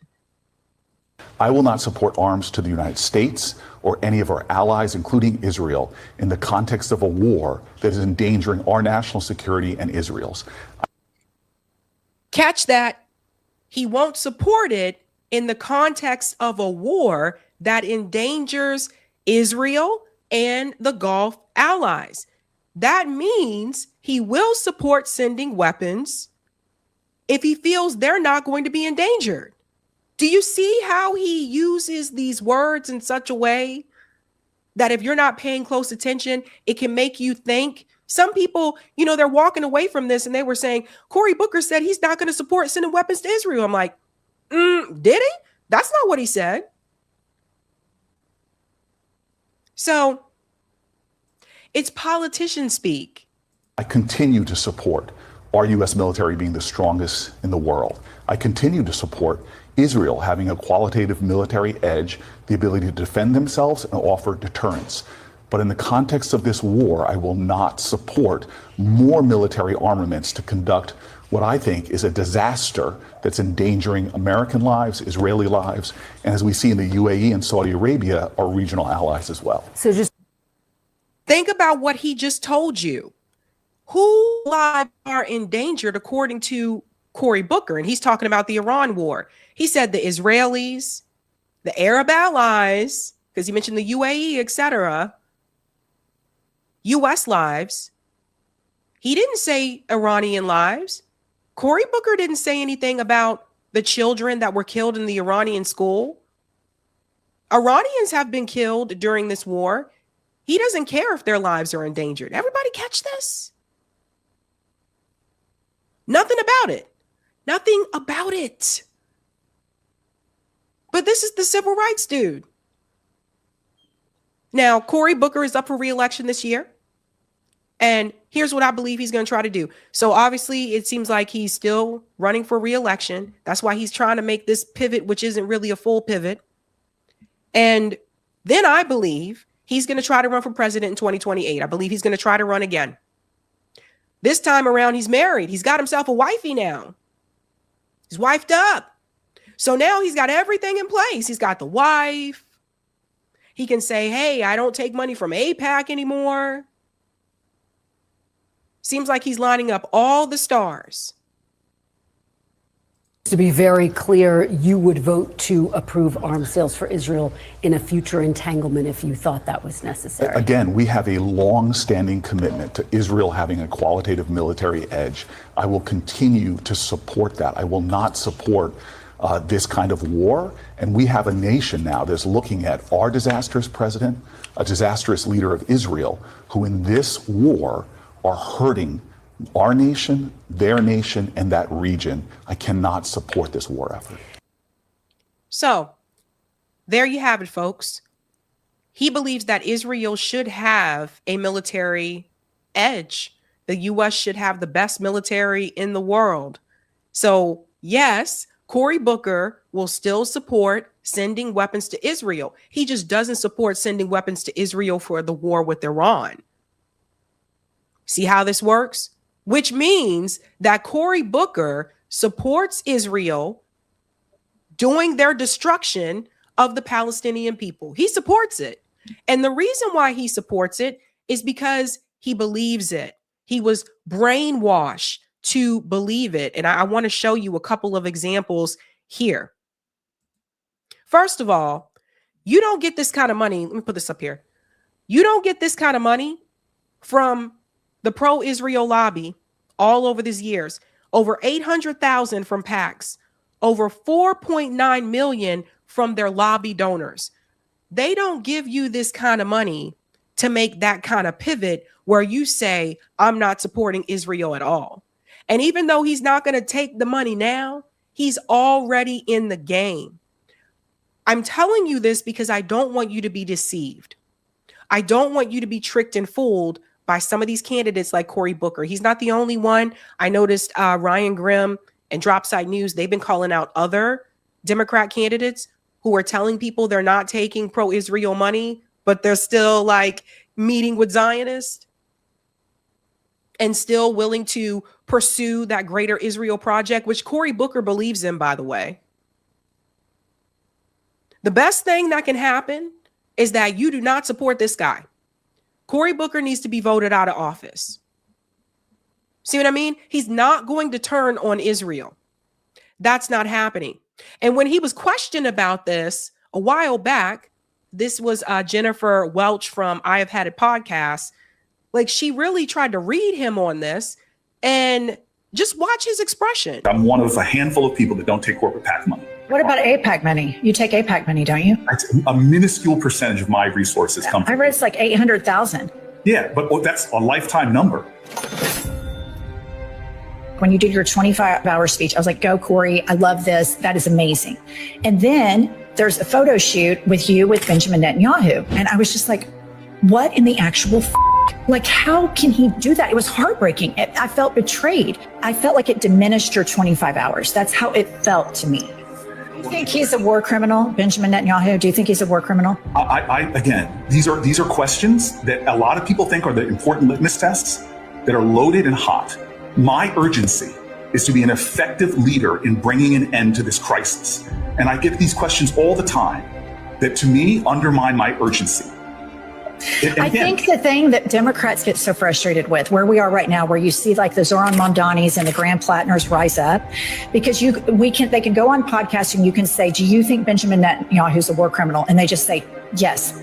And that's the end of it. It's not all of the rhetoric answering. It's like what happens to Democratic politicians, they go through this like prism, and then we can't ever get like the answer to yes or no conversations. Much. Thank you. Bye. Bye-bye. Okay, here's my take.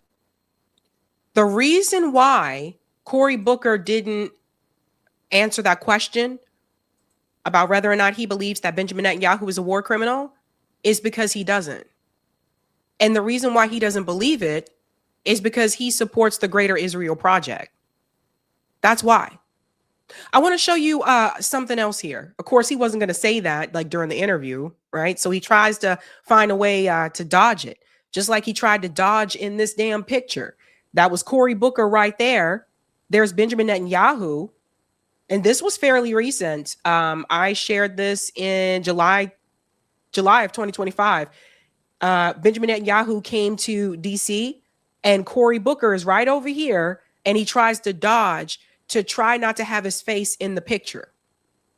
Okay? He does not believe Benjamin Netanyahu is a war criminal, just like Chuck Schumer, who's in this picture. Also, same thing.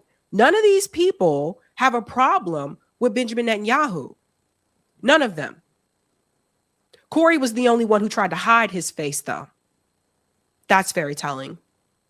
But when you go back through Cory's past, you go back to 1993 when Cory was at Oxford. This is Cory Booker and Rabbi Shmuley. And what you'll see here is, this is an old video because this is back when Cory Booker had hair. Cory Booker gave a piggyback ride to Rabbi Shmuley, who was dressed in a clown suit. 3 decades later, Booker sits among the most powerful Democrats in Washington. Look. We'll mute the music here. That's Cory Booker, 1993. So remember what I told you, how they start coming after them when they're in college?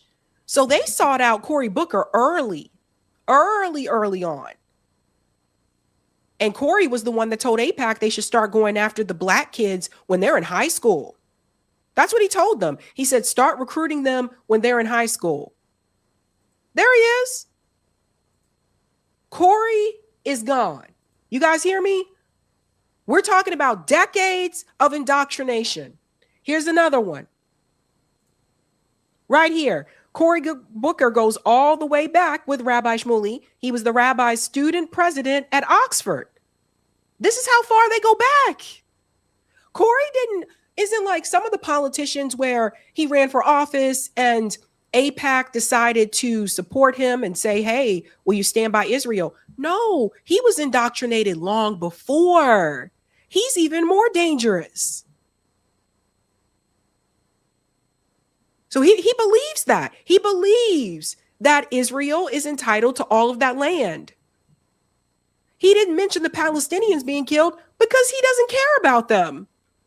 He's been brainwashed not to. So there you go.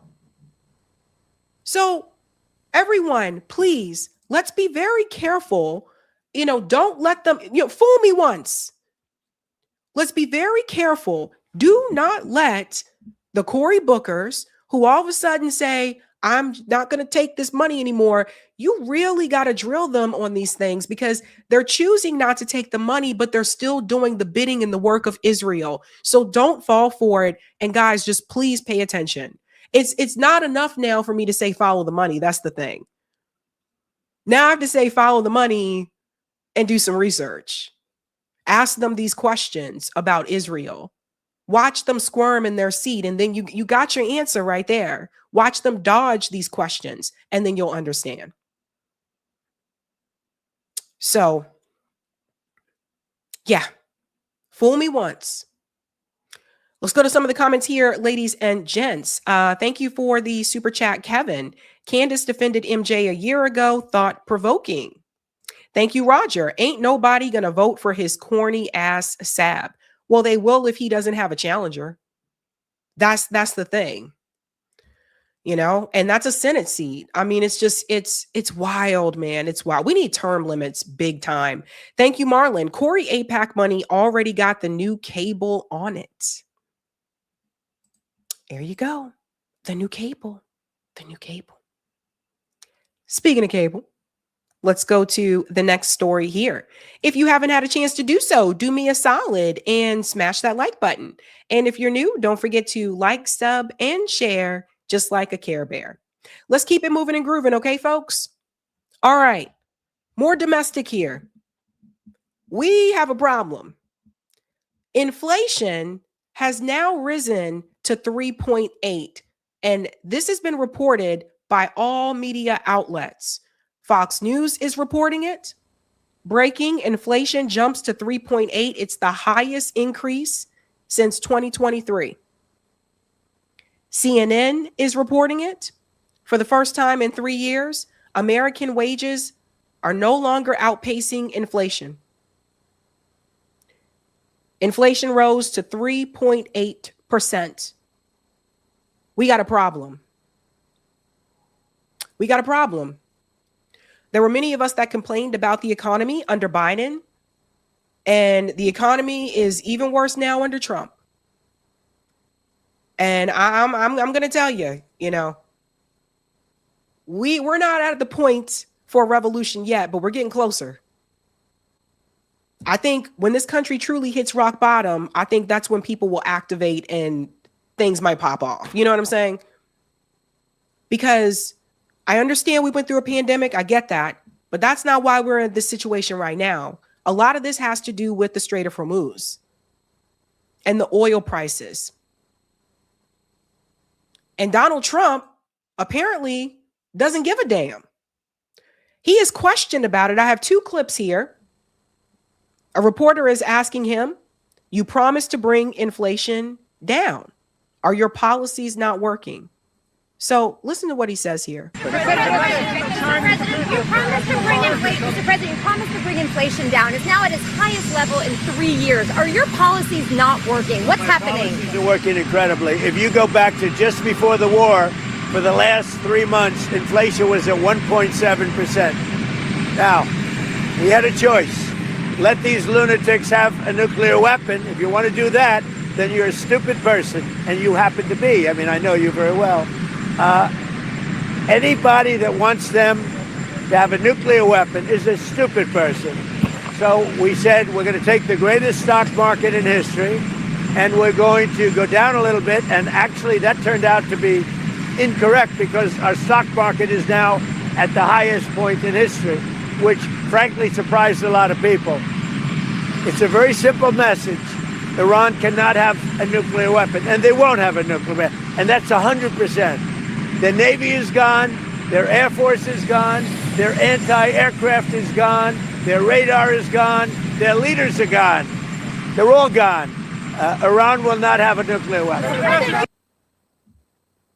That's the first response from him. This is the worst one, though, I think. This one here. Clint Russell shared this.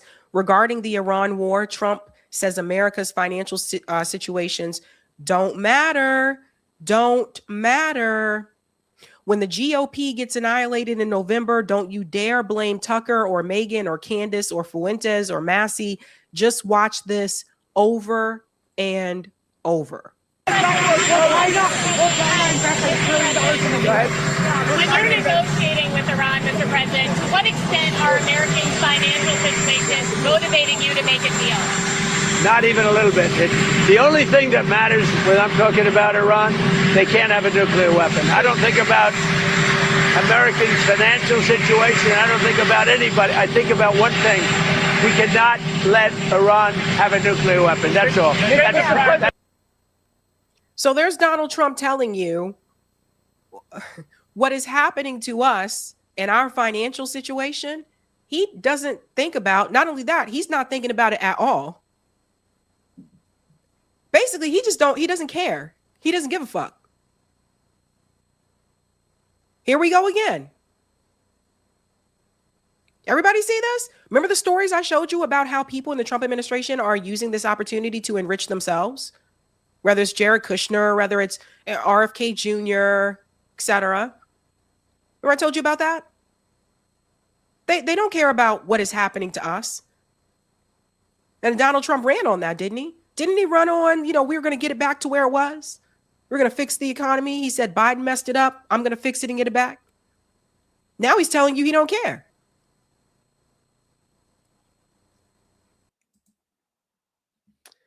So here's the problem, because something's about to happen. Donald Trump is about to meet with President Xi Jinping in China, in Beijing. And guess who is supposed to be coming along the way? The White House is inviting Elon Musk and Tim Cook to join President Trump on his trip to China this week. Executives from Boeing, Goldman Sachs, Blackstone, BlackRock, Citigroup, and Meta have also been invited. Trump hopes to unlock a series of business deals with China. Wait till I show you one of the deals. First of all, anything that brings along these three, Boeing, Goldman Sachs, Blackstock, and BlackRock, not going to be good. This is also not good. Laura Ingraham tweeted this out. I guess she was shocked by this. Mr. Trump and Xi Jinping are reportedly considering a deal to allow China to invest $1 trillion in the U.S., largely to build factories on American soil. Eric, let's go ahead and bring up part 2 so we can get to that article, because I want to explain something here, guys. Okay. The president of the United States, who at the time when he was running for office, told you that his focus was on building up things for America, for Americans, and America first, really is considering to allow China to build factories here in the United States that China owns. Now, the way he's going to try to sell this to you is say, oh, this is going to be great. Manufacturing is going to boom. And this is going to create so many jobs. But experts are warning against this. Trump on the verge of era of the world historic proportions. He is moving against his aide's advice. So let's see what his aide is saying here. In a column for the New York Times, conservative economist Oren Cass reported the president may be on the verge of tying the United States to China irrevocably. Guys, I wish I was making this up. Mr. Trump and Xi Jinping are reportedly considering a deal to allow China to invest $1 trillion in the United States, largely to build factories on American soil. Cass described that scenario as an unforced error of world historic proportions. Make this a little bit bigger for the people in the back. These negotiations come in as Donald Trump prepares for his trip to China. While Trump's approach to China has frequently put him at odds with his own administration, his willingness to consider the investment stems from a fundamental misunderstanding of the relationship. Trump sees China as simply offering a bad deal and believes the remedy is negotiating a better one. And he's proceeding despite concern from advisors in the administration. He said, I don't blame China, Trump notably told business leaders in 2017. After all, who can blame a country for being able to take advantage of another country for the benefit of its citizens? I give China credit. According to The Economist, the transactional worldview fails to account for the strategic reality that Chinese investment operates under fundamentally different rules than America capital flows. $1 trillion infusion of Chinese capital would exceed the total direct investment in the U.S. made by any other country since the Declaration of Independence. It goes on to say, unlike American companies that pursue their own goals and relatively little political interference, Chinese companies operate at the pleasure of the Communist Party. I love how they always bring up the Communist Party. They're like, oh no, they operate at the will of the people. When the party decides to dominate an industry, it can offer virtually unlimited financial support and access to a virtually unlimited labor pool. Cass said this will be a catastrophe for the United States. However, he's not the only one that's warning about this. Ro Khanna warned about this, and this is what Ro Khanna said. I went on Fox News to urge Trump not to allow China to set up subsidized factories for cars, glass, and steel in the United States. He attacked me twice on Truth Social for complaining about Chinese steel. This would be a disaster for American workers. So remember what I was telling you guys before, that we don't really build much here in the United States. We don't produce much here in the US anymore. This is what I was talking about.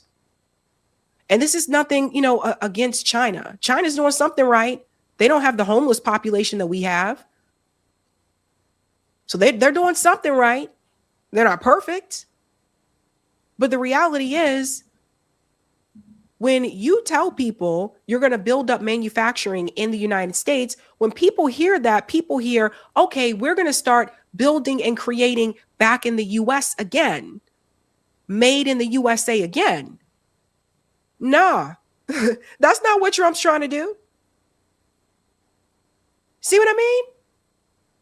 So even Ro Khanna said this is going to be bad. I want you to see him. He was talking about this here on Fox News. So listen to what Ro Khanna said here. I want to get your thoughts on the China trip, because you're doing this tour across 3 states, Pennsylvania, Ohio, and Michigan, talking about competition with China. And I want to ask, what do you hope to achieve with that? And how does it relate, if any, to what the president's trying to effort overseas next week? Well, I heard your earlier report, and I hope the president's going to get a better deal for our soybean farmers. I mean, the reality is that our soybean farmers are hurting, our corn farmers are hurting. We need to have more export markets opened in China and around the world. The second thing we learned is that China has been bringing in investment into the United States and having some of these factories open up that are hiring people who are undocumented, abusing hours. There's a glass manufacturer in Ohio. That cannot go on. The president needs to make it clear to China that they should not be opening up manufacturing in the United States, subsidizing it and violating the law. And the final point is that they shouldn't be engaged in subsidies of their industry and dumping. When I was in Cleveland at the Port of Cleveland, I was horrified to see Chinese steel there. Why aren't we getting that from Cleveland Cliff or an American steel company? Did you hear that part? This is what I was talking about. Why aren't we getting those products right here in the United States? He just gave you 2 examples of other businesses that are American businesses that they're not even buying those products from American businesses. And you know why? Because money. They want to get it from places where it's cheaper. And if you know the story of BlackBerry, remember the BlackBerry phones? If you know the story of BlackBerry, one of the ways that BlackBerry went downhill was, okay, we need to get ahead of iPhone, or we need to, challenge them. So they wanted to ramp up quickly. In order to do that, they decided, okay, let's get these products from China. Let's let them make it over there. It did not work out well. The quality was diminished. So it was produced quickly, but the quality was diminished. And that was one of the rules, apparently, that they had at BlackBerry, that they would not do that. They would not outsource. They would keep that here, right here in the US. And in the end, they ended up doing that. So, guys, once upon a time in this country, it wasn't this way. I have grandparents that worked at factories here in the US where things were made right here. Not just products, but the materials that you use for some of the products. Even when you look at some of the mom and pop stores, they'll be the first to let you know they get a lot of the materials for their products overseas because it's cheaper. There was a time when people in this country apparently were able to just have a factory job and they could take care of their families with a factory job on one income. People became greedy. Businessmen became greedy and said, I can lay off most of these people and I can just get those parts from overseas. I feel like that's how we got here. Talk to your grandparents. Talk to them. They remember. You can drive through some of these towns right here in the United States, those old mill towns. You can try to see like some of the remnants of what was once there. But that became the death of production, manufacturing right here in the United States when people decided to become greedy. And here we go again. So to Ro Khanna's point, why aren't they getting that steel from American companies right there in Ohio? Do you feel that this is a bipartisan issue in Congress? I do. John Molinar, who's the chair of the China Committee, and I have worked together. We don't want any Chinese-connected cars in the United States. We need to protect American cars. We want to have a steel be American steel, not be importing Chinese steel. And we don't want China playing unfairly. I mean, there's some of these companies that they're setting up in the United States. They're not. They're violating labor laws, and they simply are not competing on a level playing field. And so I'm the top Democrat on the China Committee, and on these issues, I often work closely with John Molinar, who's the chair. Great. So Ro Khanna has a point there, and it's just Donald Trump. He's all over the place again. He didn't run on that. He said he was gonna, bring manufacturing back. We're gonna make things here in America. Something else that he said recently, also on Fox News, because Donald Trump is really mad at him, and really mad at Fox News because he's calling him out for the bullshit.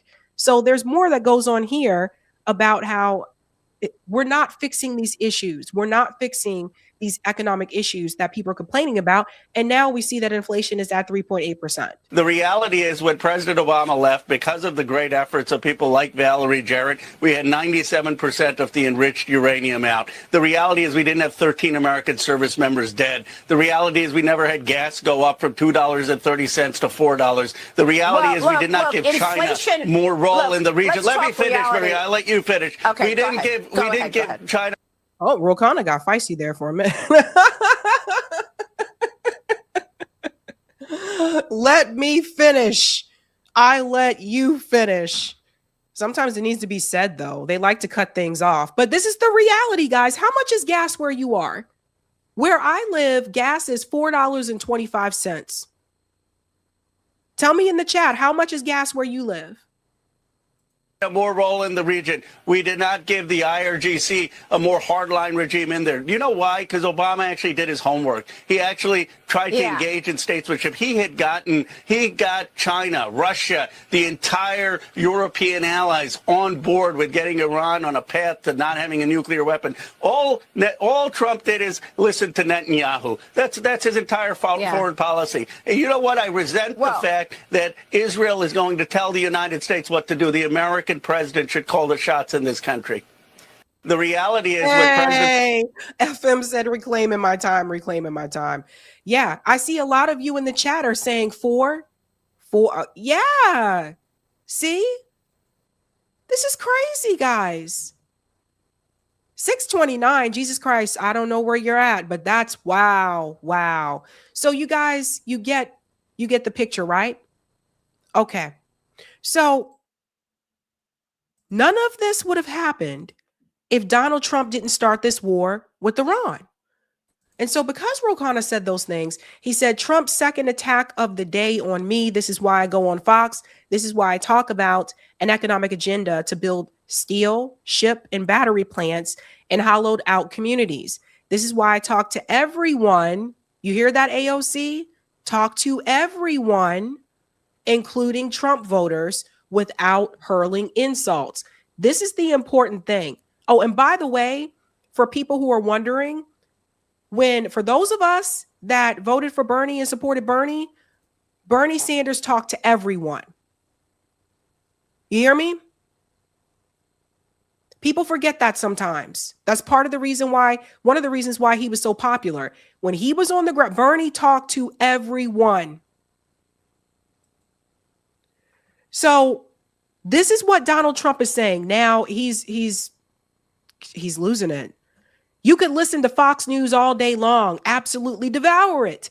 But then when you hear sleaze bags like Congressman Rokana, a wolf in sheep's clothing, lie, and lie again without any pushback or competent rebuttal from an anchor, in this case, Jackie Henrick, the entire common sense dialogue that has been going on all day at Fox is completely obliterated.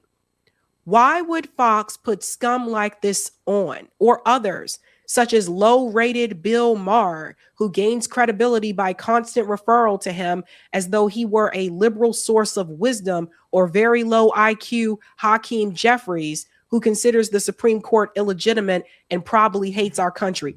You guys get the point, right? So now Trump turns on Fox News because they brought on someone that called him out and he was able to finish what he wanted to say. It's a cult. Anybody who does not bow to what he wants and when he wants it, it's a problem. And speaking of things being made in America, even when it comes to, remember those Trump phones? Look at this.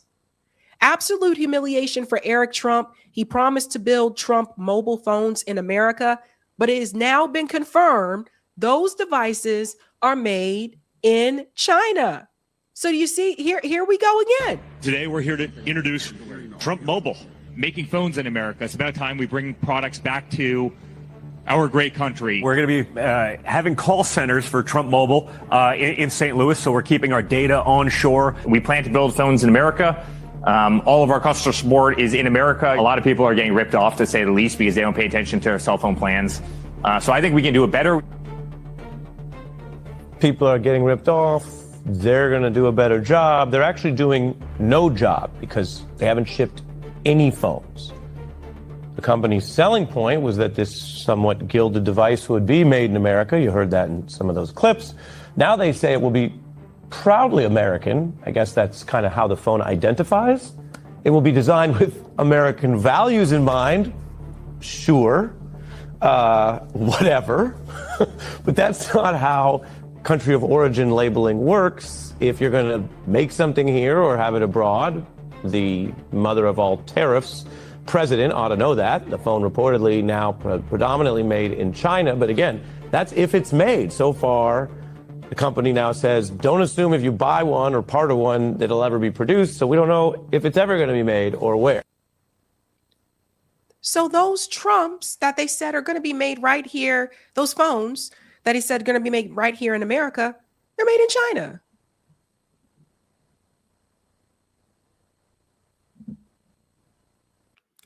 Trump lied, people cried. But now it's to the point where it's impacting your wallet, right? So we say, fool me once, because when it comes to the economy, that tends to be the number one issue for voters. It was the number one issue in 2024, even with Gaza was still up there, but the economy was number one. So none of this that Trump is doing is America first. But it helps him. It enriches him and Eric and Ivanka and Jared. And by the way, if you think Jared's kind of cuckoo and crazy and demon-like, wait till you hear about Ivanka. Because as much as we talk about Jared, let's all remember that's Trump's daughter. And eventually, Trump is going to pass away like all of us. And who do you think is going to be running the show then? We'll have to do a deep dive on that one day. Yeah. We'll do a deep dive on that one day about Ivanka. Behind and beside every man, or in Jared Kushner's case, every robot, is a woman. So we'll get into it at some point. But this inflation issue, it's a problem. And this is happening during a midterm year. So I think Democrats are going to end up taking back the House, possibly the Senate. But I also think Trump's going to try something for the midterms. He's going to try something. But what you really need to know and take from this is that Donald Trump just let you know he don't care about you. He don't care about the fact that you're struggling. He don't care about the inflation being up. He let you know he does not care. All right. Let's get to some of the comments here, ladies and gents. Measured Man said, I have receipts if you need Sabby Sabs for a deep dive. Yeah, the Ivanka, we got to do an Ivanka series because the Ivanka story is wild. Like the things that I've been reading, I was like, oh my God, we've been talking about Erica Kirk. We need to talk about Ivanka. Oh my gosh. All right. Thank you for the super chat, Mark. When asked about the genocide, Cory said, don't undermine my activism. Thank you, Marlon. That video spoke volumes. Jumping with the Jays is a thing. Thank you, Roger. No one's voting Cory for president. Thank you, Hip Hop. SMFH keep lying about a newbie for their fuck up. Wolves don't cry. Trump is selling us out and has money on the mind again. Yeah. Thank you, Marlon. Billionaire bottom line deal won't trickle down. Thank you, Kevin.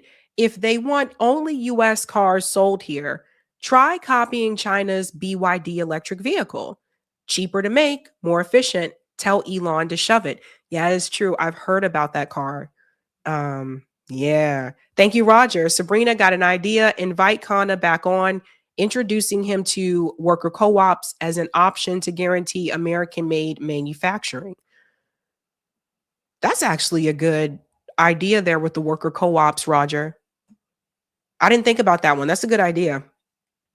Roger's always coming up with ideas. Ideas. Speaking of ideas, on to the next story.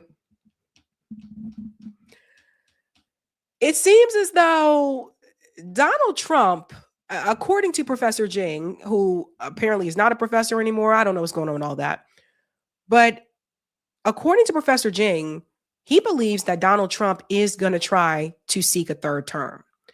And now, look, I don't agree with everything that Professor Jing says. Some of the things he says, I'm just kind of like, that seems kind of out there. I don't know, even for me. But I actually think he might be right about this. I actually think, because looking at the way that Trump has been moving, I believe that Donald Trump may try to actually seek a third term. When this was brought up during his first year, we kind of laughed like, haha, that's ridiculous. But honestly, the way that things have been going and the way that Trump has been moving, he could actually do this. Let's get into this clip here. This was Professor Jang. He was on, this is Glenn Deason's show. Listen to what he says here. Situations, which is the empire breaks out into civil war.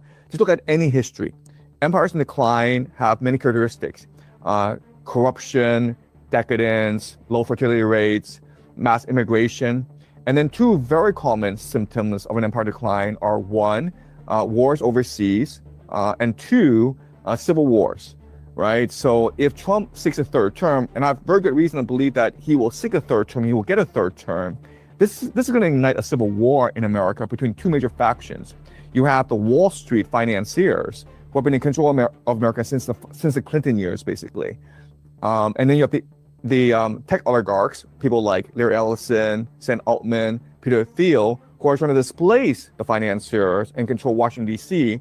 in order to create an AI surveillance state that would benefit them. And Trump is very much their agent, their champion in this cause. And so how civil war would start is that these two different factions would finance different opposition groups, and these opposition groups would have militias on the ground, creating as much civil chaos as possible. And so if Trump were to get a third term, you can expect that there will be a lot of violence, political violence throughout America. And honestly, that right there, that would be the revolution. I was on Coach Collins' show the other day, and I said, like, people aren't activated yet. And people aren't activated because we haven't hit rock bottom yet. The economy's bad, times are hard, but we haven't hit rock bottom yet. And that right there would actually probably activate some mofos if Donald Trump got a third term. Now, legally, no, he can't do that. But look at everything else that he's been doing that he wasn't supposed to do. I mean, just bombing boats in the middle of the ocean and saying they're drug boats when they weren't. What about right here in the United States?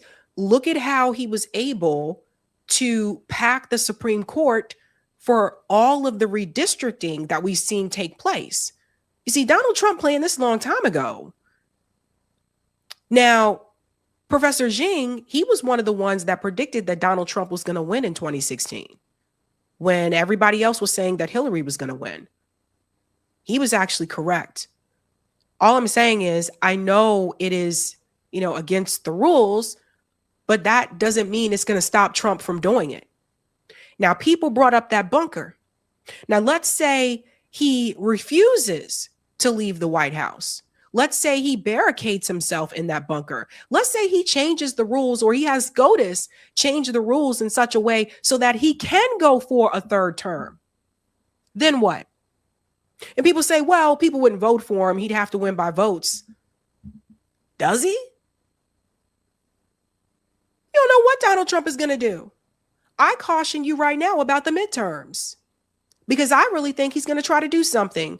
I would not be surprised come midterms, he might not have some of those National Guard soldiers at these polling places, and some fuckery might be going on.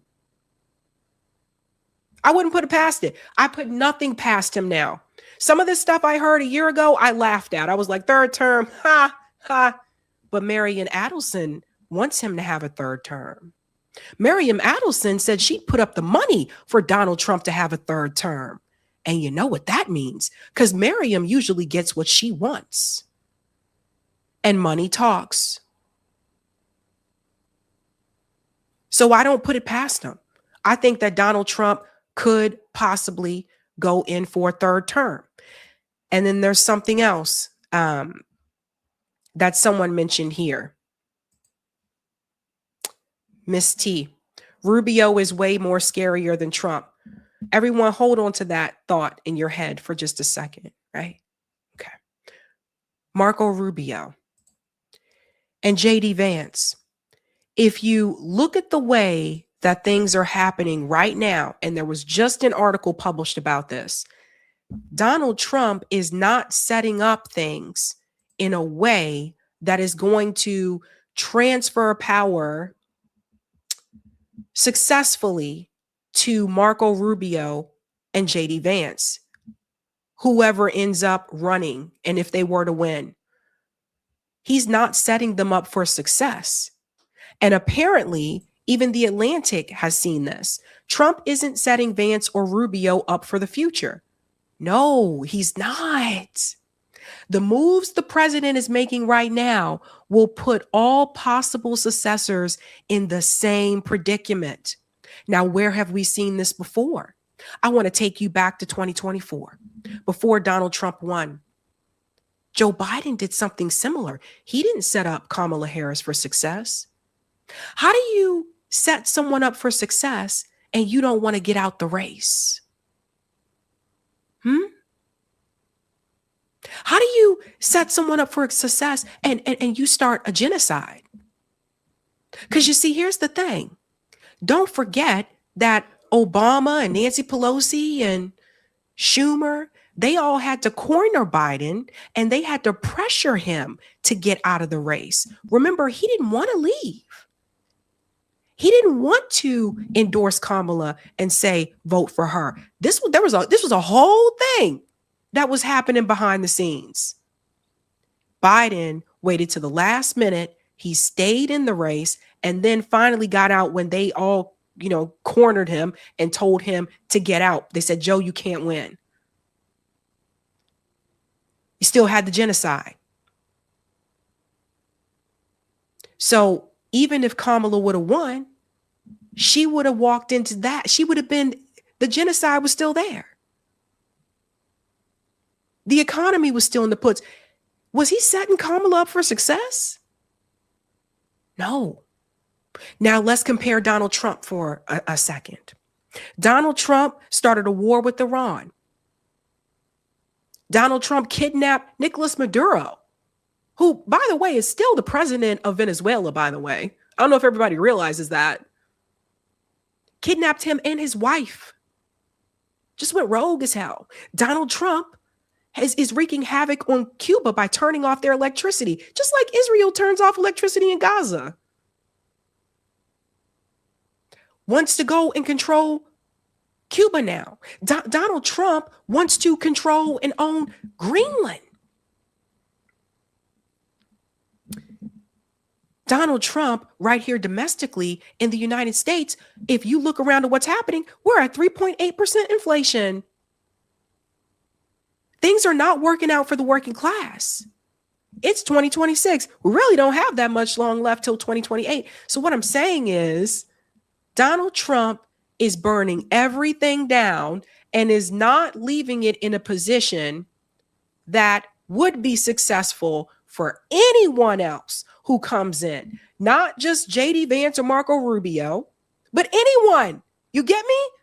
He is burning everything in his path so that anyone who tries to come in after him, there's no way they're going to be able to clean it up. Everybody remember this. There's no way. But Erica Kirk endorsed JD Vance, right?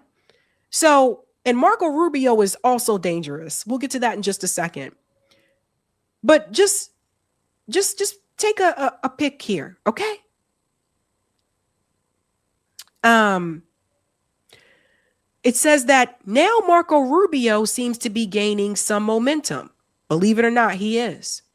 He's at UFC fights with Donald Trump, right? It says this does not seem like an obvious moment for everything to be coming up Marco. Rubio is the president's top advisor on both national security and diplomacy. Everybody remember, Marco Rubio is not just the Secretary of State. Then we go on to say the U.S. government can't or won't define its goals and has no path to achieving them, even if it does. And in the meantime, gas prices are rising and the world economy is precarious. That Rubio has become a high-profile spokesperson for this conflict would seem to threaten rather than enhance his chances in 2028. Vance, by contrast, has been fairly quiet over the past few months. He was skeptical about the war in the early days. He goes on to say here, 3 out of 4 Republicans view Vance positively versus 2 out of 3 who view Rubio positively. But one thing that Rubio has going for him is that in contrast to the smirking and censorious vice president, or even the ever more dour president, he does come across as closer to what passes for a normal person among politicians. So let's just fast forward to this part right here. Keeping the majority of MAGA base united won't be enough to win a general election. The second challenge will be for candidates to distance themselves from the things that have made Trump a historically unpopular president among the general population without, again, of course, infuriating Trump or alienating his supporters. Now, this was similar to what happened with Joe Biden and Kamala Harris. And I spoke to my comrade JB earlier today, and JB warned me about something when it comes to Marco Rubio. He said, you know, JD Vance is very much physically attached to Donald Trump, especially because he's the vice president. JB said that some people may actually look at Marco Rubio and see him as a better option because if he were to run in 2028, they may not be able to make the connection. And I said, well, people don't know that Marco Rubio is the Secretary of State. And JB had to remind me, well, Sabs, people like you and I know that, but people who are not politically involved like you and I are, they may not even know who the Secretary of State is. But they're more likely to know who the vice president is. And I'm saying this to give everybody a warning. We all know Marco Rubio is a neocon, hardcore neocon. I have a feeling, and the polling numbers are not looking good for JD Vance right now either. Marco Rubio could run for president in 2028. This is not a shoo-in for JD Vance. He could still run.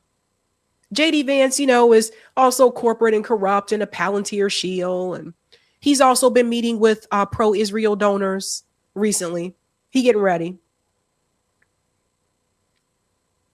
But it's almost as if Marco Rubio may stand a better chance of getting that Republican nomination than JD Vance because of the fact that some people may not make the connection because they just may not be aware of who the Secretary of State is. Meaning that the party may say it might be best to go with someone who's not as physically attached to Donald Trump that can, so people can say that person has distanced themselves somewhat. Either way, we're screwed. If it's JD Vance or if it's Marco Rubio, we're screwed. Either way, they're both corrupt. They're both pro-war, but Marco Rubio is full-on neocon, full-on. But the point that I wanted to make, I feel like Donald Trump is burning everything down so that he won't have to leave. I think he wants to make it impossible for whoever comes in after him to succeed. It's an ego thing. But I also believe Professor Jing might be right. I actually think Donald Trump could try to run for a third term. I don't put it past him at this point in time. And then that brings me back to this conversation. Listen to what they say here. And then Bush would come, George Bush, people forget this now, but during the debates, he was criticizing nation building. We don't do nation building, we're America. And then, of course, he had Afghanistan, Iraq, he took it to the extreme. Then you have Obama, he was going to introduce change. Again, more of the same. This was no difference. And Trump, he was peace president. Biden was going to let the grown-ups take over again, and he provoked a war with Russia. I mean, you can't really make this up. Whoever comes after Trump, there won't be any difference, I think, though. That's right. And people forget this, but Clinton in 1992, when he's running for the presidency, he was a Bernie Sanders Democrat. He was populist. He was anti-free trade. He was anti-NAFTA. And then when he came to power, he became a neoliberal. He was more conservative, more pro-business than even the Republicans. So it doesn't really matter who you elect. The empire is still going to be in charge. That part. The empire is in charge. This is similar to what Brian Berlitek says. Because you see, Trump is a puppet doing the bidding for the elites, but he's also an elite. So he's in both of those positions. That's why he's so dangerous. But whoever comes after him, if that even happens, I don't know what he's going to do. He could try to say, we're not having a presidential election in 2028. He could barricade himself in this bunker if it ever gets built. We don't know.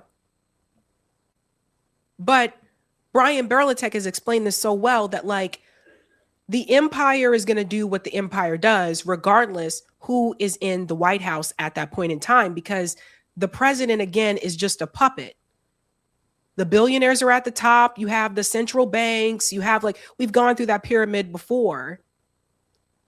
And if you're not willing to do the bidding of the empire, well, and they find a way to get rid of you, like JFK. That's why I keep telling you guys, it's us versus the elites. It's not red versus blue. Because until everybody comes together and realizes that all these rich people, they're the ones that are controlling what is going on, whether it's in our government, our American politics, whether it's in the intelligence agencies, until people come together and realize that, I think people are just going to be spinning their wheels. That's why even when people say, well, let's do these reform projects, let's infiltrate the Democratic Party and take it over, and let's da-da-da. That's why these things don't work in the end, because again, these are puppets. They don't really have any power. You think they do, but they answer to someone too. Come on, you know the story.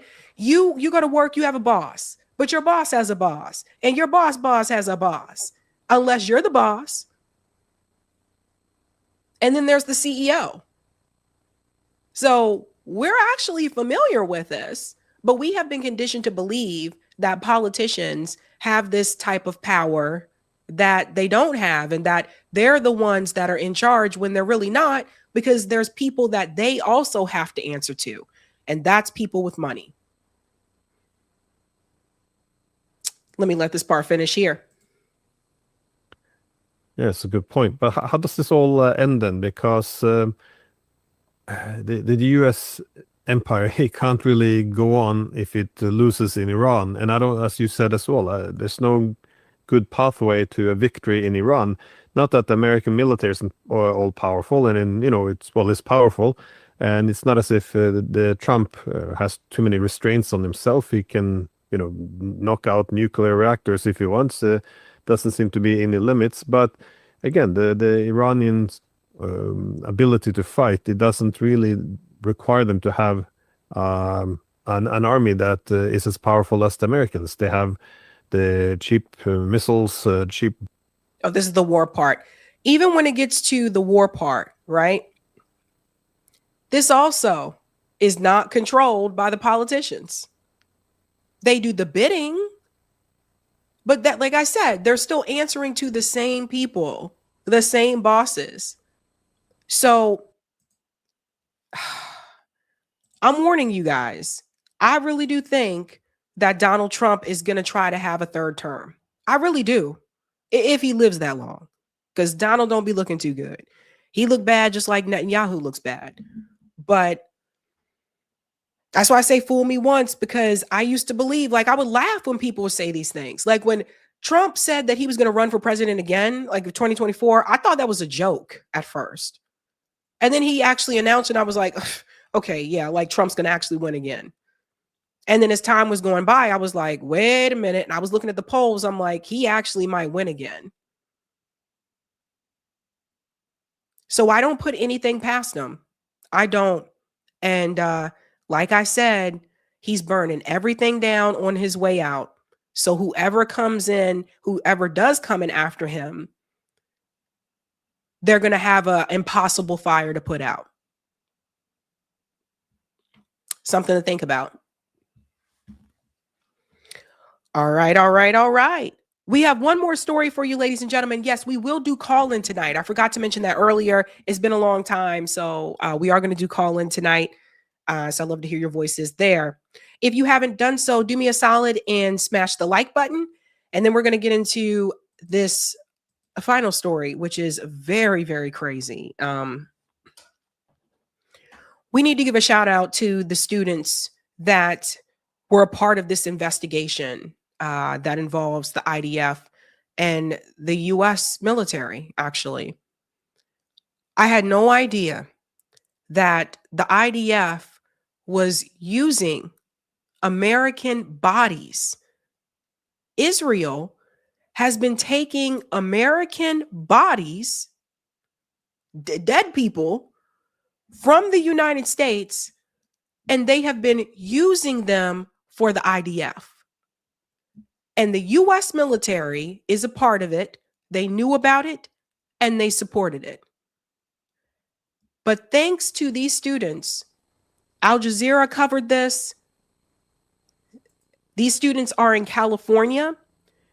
So this involves the University of Southern California and the University of San Diego. So here we go. Like I said, this story is insane, but great journalism here, guys. The students revealed university contracts with the Navy to provide training for Israeli military medics in California. USC is the only university in the US that appears to have a contract with the IDF mentioned in it. If you're a potential donor, you don't have any knowledge that your body could be used potentially for training by the Israeli military. Everybody hear that? Remember what I told you? Defense is in everything. The University of Southern California has a contract with the IDF. See what I mean? Defense is in universities. They're with the hospitals. It's everywhere. This is an army that is actively involved in the genocide and ethnic cleansing. It's horrifying. These things shouldn't be normal.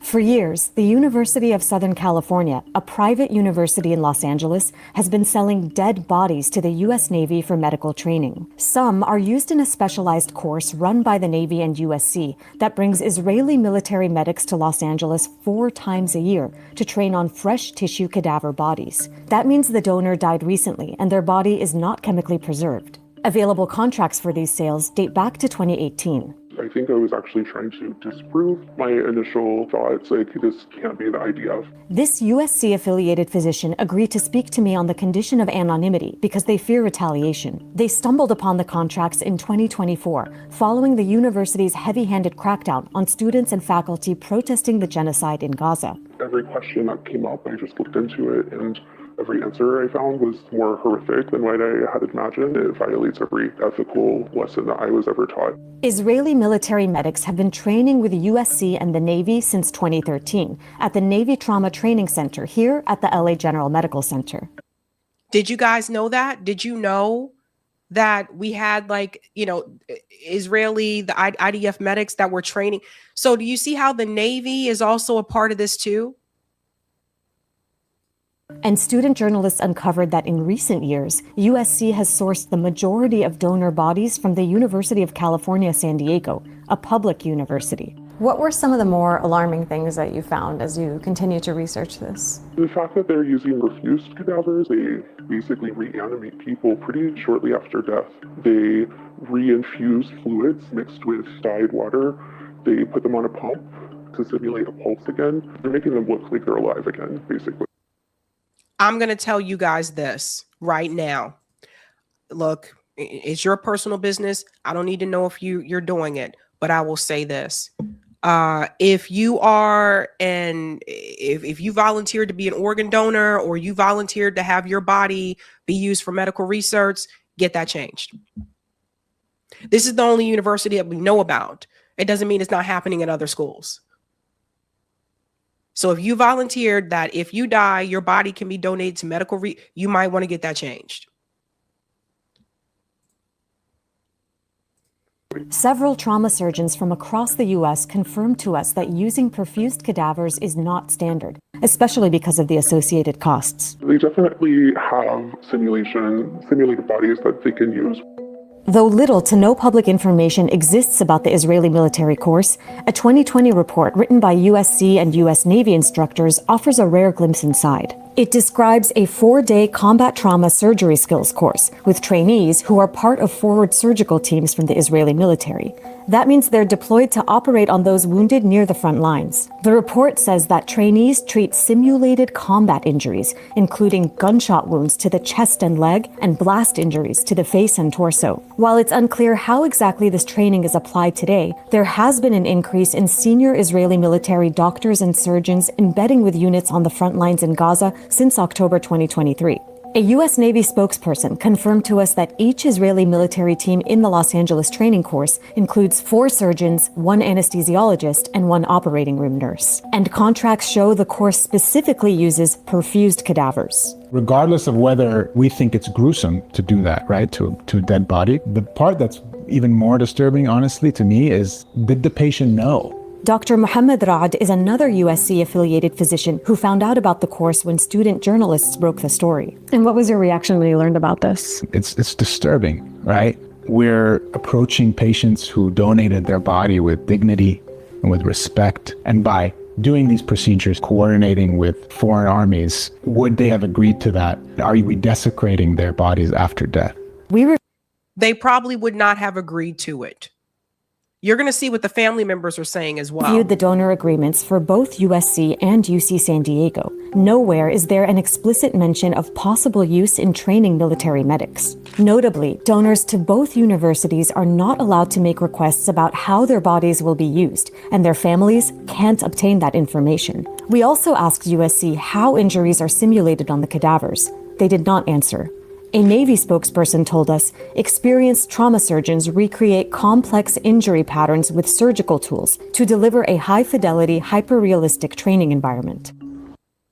They're basically guys like that. Exactly. What are they even doing in the U.S.? Guys, they're basically using American bodies to train on for what they're going to do to people in Gaza. Or the West Bank, or Iran, or anywhere. Let's see if we're at the right part yet. Yes, this is where the students get involved.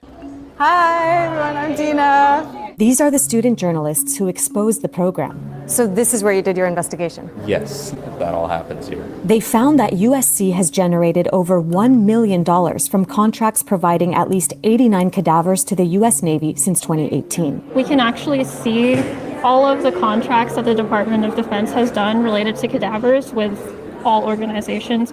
The students also identified what appears to be members of a specific Israeli military brigade photographed near the Navy Trauma Training Center in Los Angeles. We obtained a photo that had 2 people who we believe to be participants in the program at LA General. They believe they're associated with the Israeli military's elite Golani Brigade, a unit infamous for war crimes in Gaza. It's a brigade that has themselves been implicated in the death and killing of paramedics in Gaza. On March 23, 2025, soldiers from the Golani Brigade carried out a massacre of 15. We remember that part. I have to fast forward because of YouTube. But see, These are the same people. Israeli Military Medical Corps. Both of them on their hoodies had joint training on the back. The top two were Navy-related logos, and then the bottom one appears to be the Golani Brigade logo with a medical variation of the IDF superimposed on top of it. Did you ask USC to confirm the presence of the Golani Brigade? We did. We received a call back saying that they would not comment on the presence of the Golani Brigade. They called you to say no comment. Yes, They didn't put it in writing. they did not. Is that standard for your reporting? Typically, no. We could not verify whether the people photographed were associated with the Golani Brigade. We asked USC to confirm if medics associated with the Golani Brigade participated in the training, but they did not reply to that specific question. The U.S. Navy told us it would be inappropriate for them to share information about Israeli military personnel participating in the program. The Israeli military did not respond to our questions.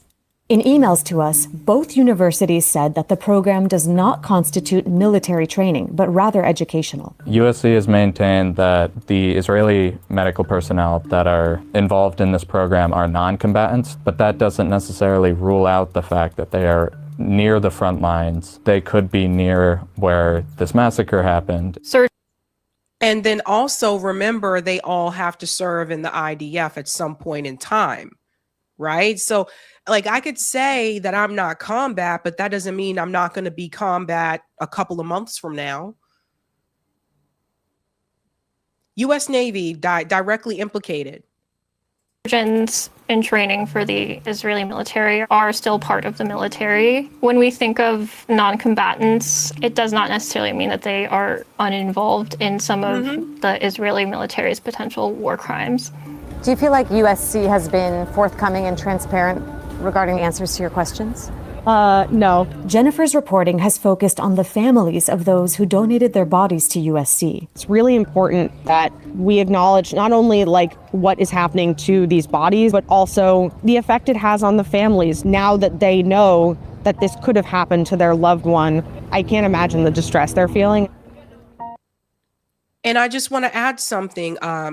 You know, there are many of these universities that are definitely pro-Zionist. We all know about Columbia University. That was one of the more infamous ones during the pro-Palestinian protests, right? University of Southern California is one also. Some of these elite institutions, you really got to look into it. And I'm just saying, at the end of the day, a lot of this is all about money. So I don't believe that's the other thing about this. Shout out to the students for this investigation. But the question I'm asking is, what other universities are doing this? Because I doubt it was just the University of Southern California.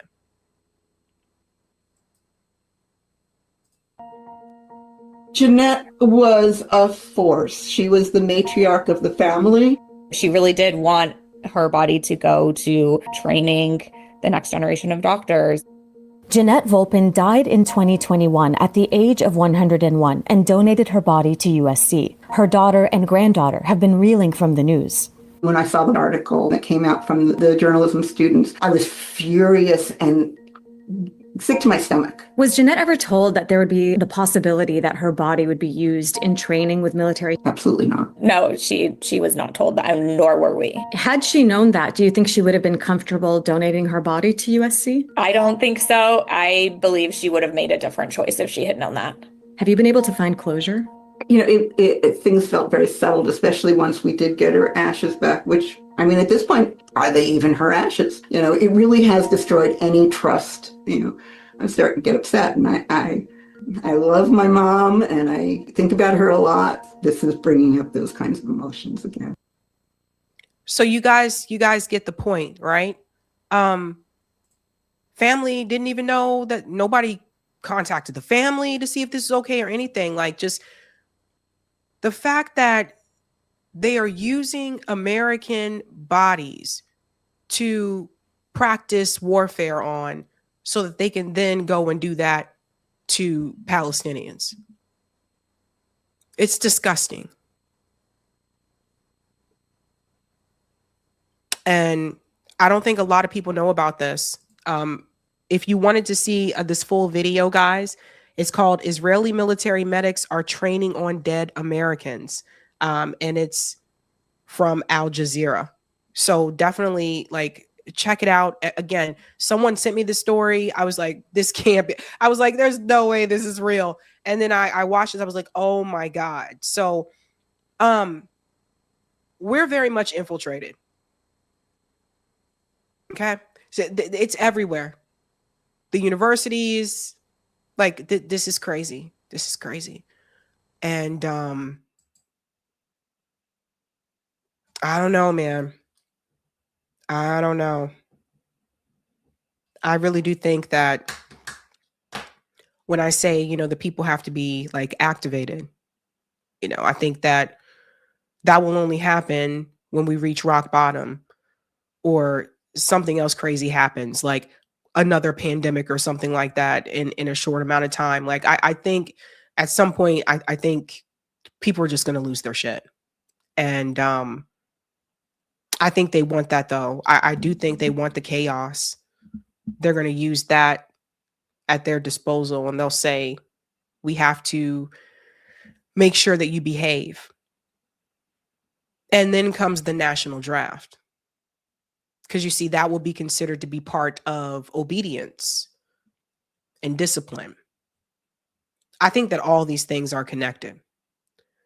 So share this with people if you can, because I don't think a lot of people know that this is going on, especially to those that live in Southern California.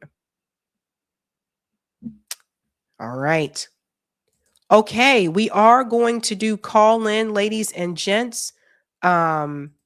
Eric is going to read the rest of the super chats, and then I'm gonna take a quick break. I'll be back and we'll do call in because it's been too long.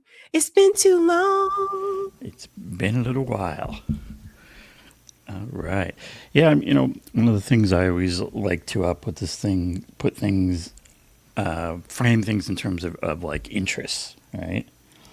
There's the interests of the billionaires and the top 0.1% and the interests of the 99%.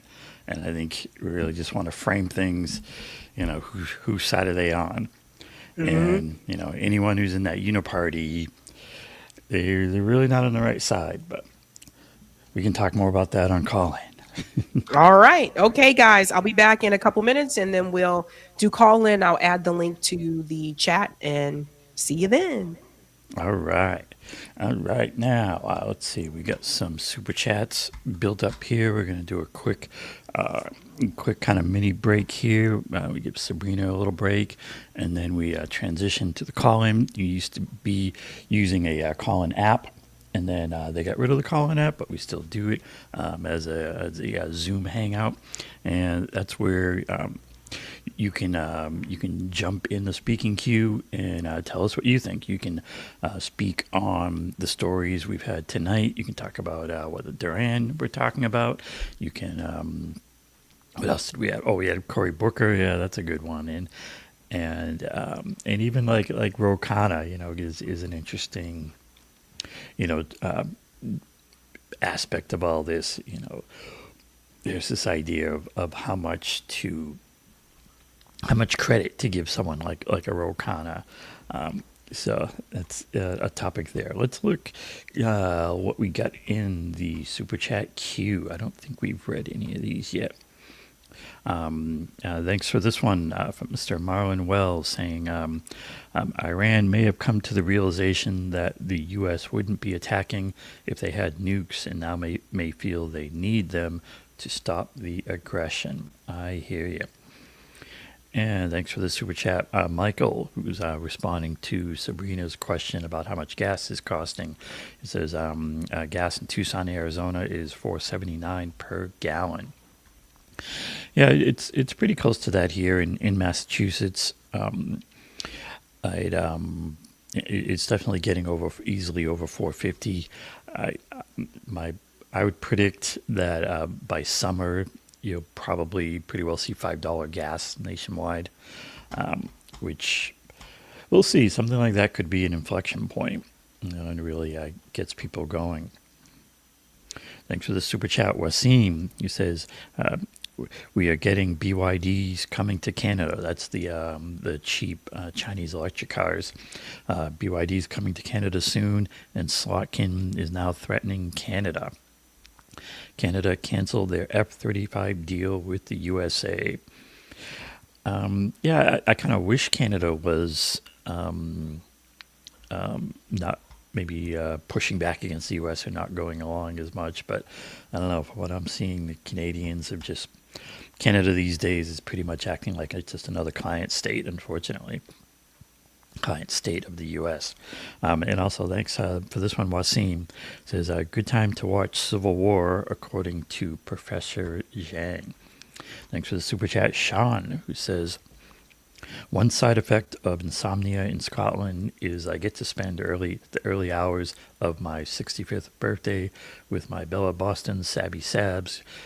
Great start to my big day. Well, thanks for that, and Sabrina appreciates that, and you, Sean. And we like our overseas viewers. And thanks for the super chat, Kevin Wayne, who says, blue states have to agree to put him on the ballot. Yeah, that whole Trump running again. I mean, I guess you'd have to try to run a constitutional amendment to allow a third term, so maybe that's the big plan. Thanks for this one from Helpful Harm.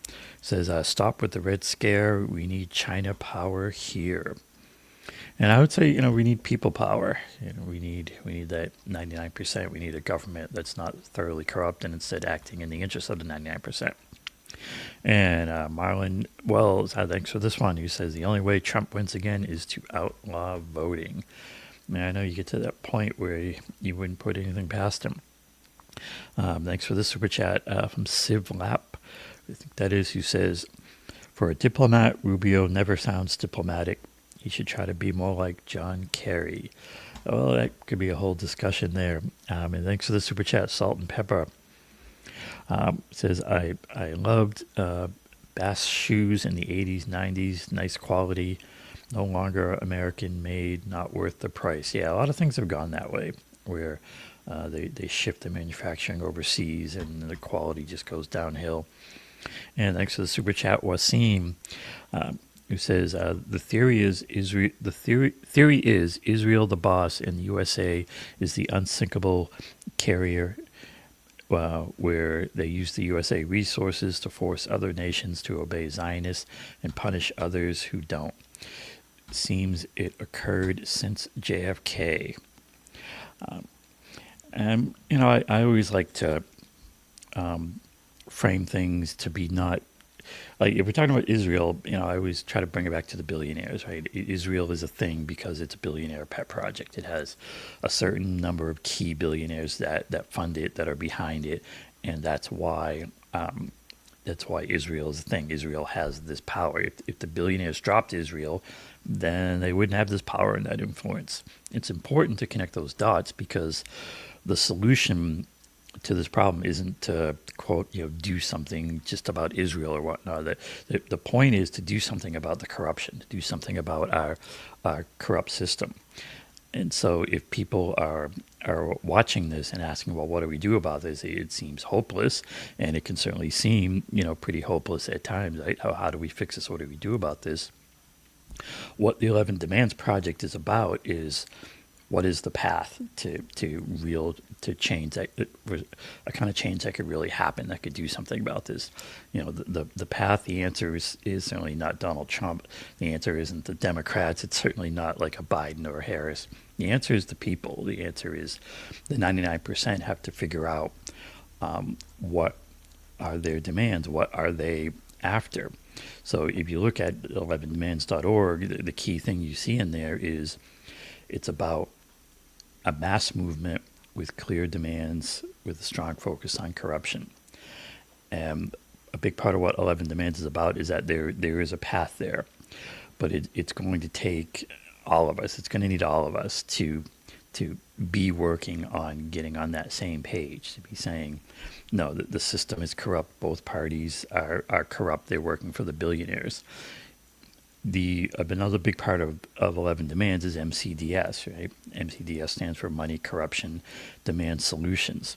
And the idea is that use that as an analysis tool. So anytime you see an issue coming up, you go through MCDS first. What's the money? There's always a money connection because the money and the billionaires have that power. They use that power to corrupt our government. All these things are either allowed by our government or they come back to government. And the fixes are in having a government that's not thoroughly corrupt. That's the C. Then you get to the D part, the demands. And it's just crucial that any kind of movement, any kind of thinking that's going to fix all this, that it has clear demands. The number one on that demands is to fix the big money in politics and government. And when you do that, you get to the S part, the solutions, which flow from those demands. If you're trying to fix the big money in politics and government, then you're getting into things like public financing of campaigns. You're getting into a constitutional amendment that says money is not speech, corporations are not people. All these things are connected. All these things are crucial parts of how the system operates and how we fix it. So that's what 11 demands and MCDS are all about. And we like talking about that on this show and on the Zoom Hangout, which we will transition to now. All right, guys, call-in is back, guys. Call-in is back. So I pinned the link to the top of the chat. You should see the Zoom link there and the passcode. Let me go ahead and open the Zoom room while I'm here. And if you go to sabrinasalvati.com, that should also lead you right in there. In fact, I'm going to test that now. See if it and works. If you're new to all of this, your first time going to the Sabby Sabs After Dark call-in session, if you want to speak, the way it works is at the very bottom of the screen. You just click on that option to raise your hand. It's a little emoji there. So you click on that, and that lets me know that you want to talk, and so I know to call on you. So all right, that's how it works. People are already coming into the call-in room, and you can also get that link at sabrinasalvati.com. So yeah. All right, and you can set me up as what? You can set me up as a what do you call it, co-host. All right. And I'll see you all in there. Okay, guys. Let's head on over to the. Looks like we got another. Thank you, Minnie. The illusion of absolute power is what destroys all failing empires. World empires last on average 250 years until they are supplanted and go into steep decline. Yeah, I'm hoping to bring on Professor Richard Wolff again to talk about that, because this meeting that Trump is having with China is definitely probably going to have some type of economic implications. So we'll see how all that goes. But anywho, let's head on over to the call-in, guys. Thank you so much for joining me. I'll be live again Thursday evening at 8 p.m. Eastern time. Until then, have a good night. And you know how we do this. Keep up the fight.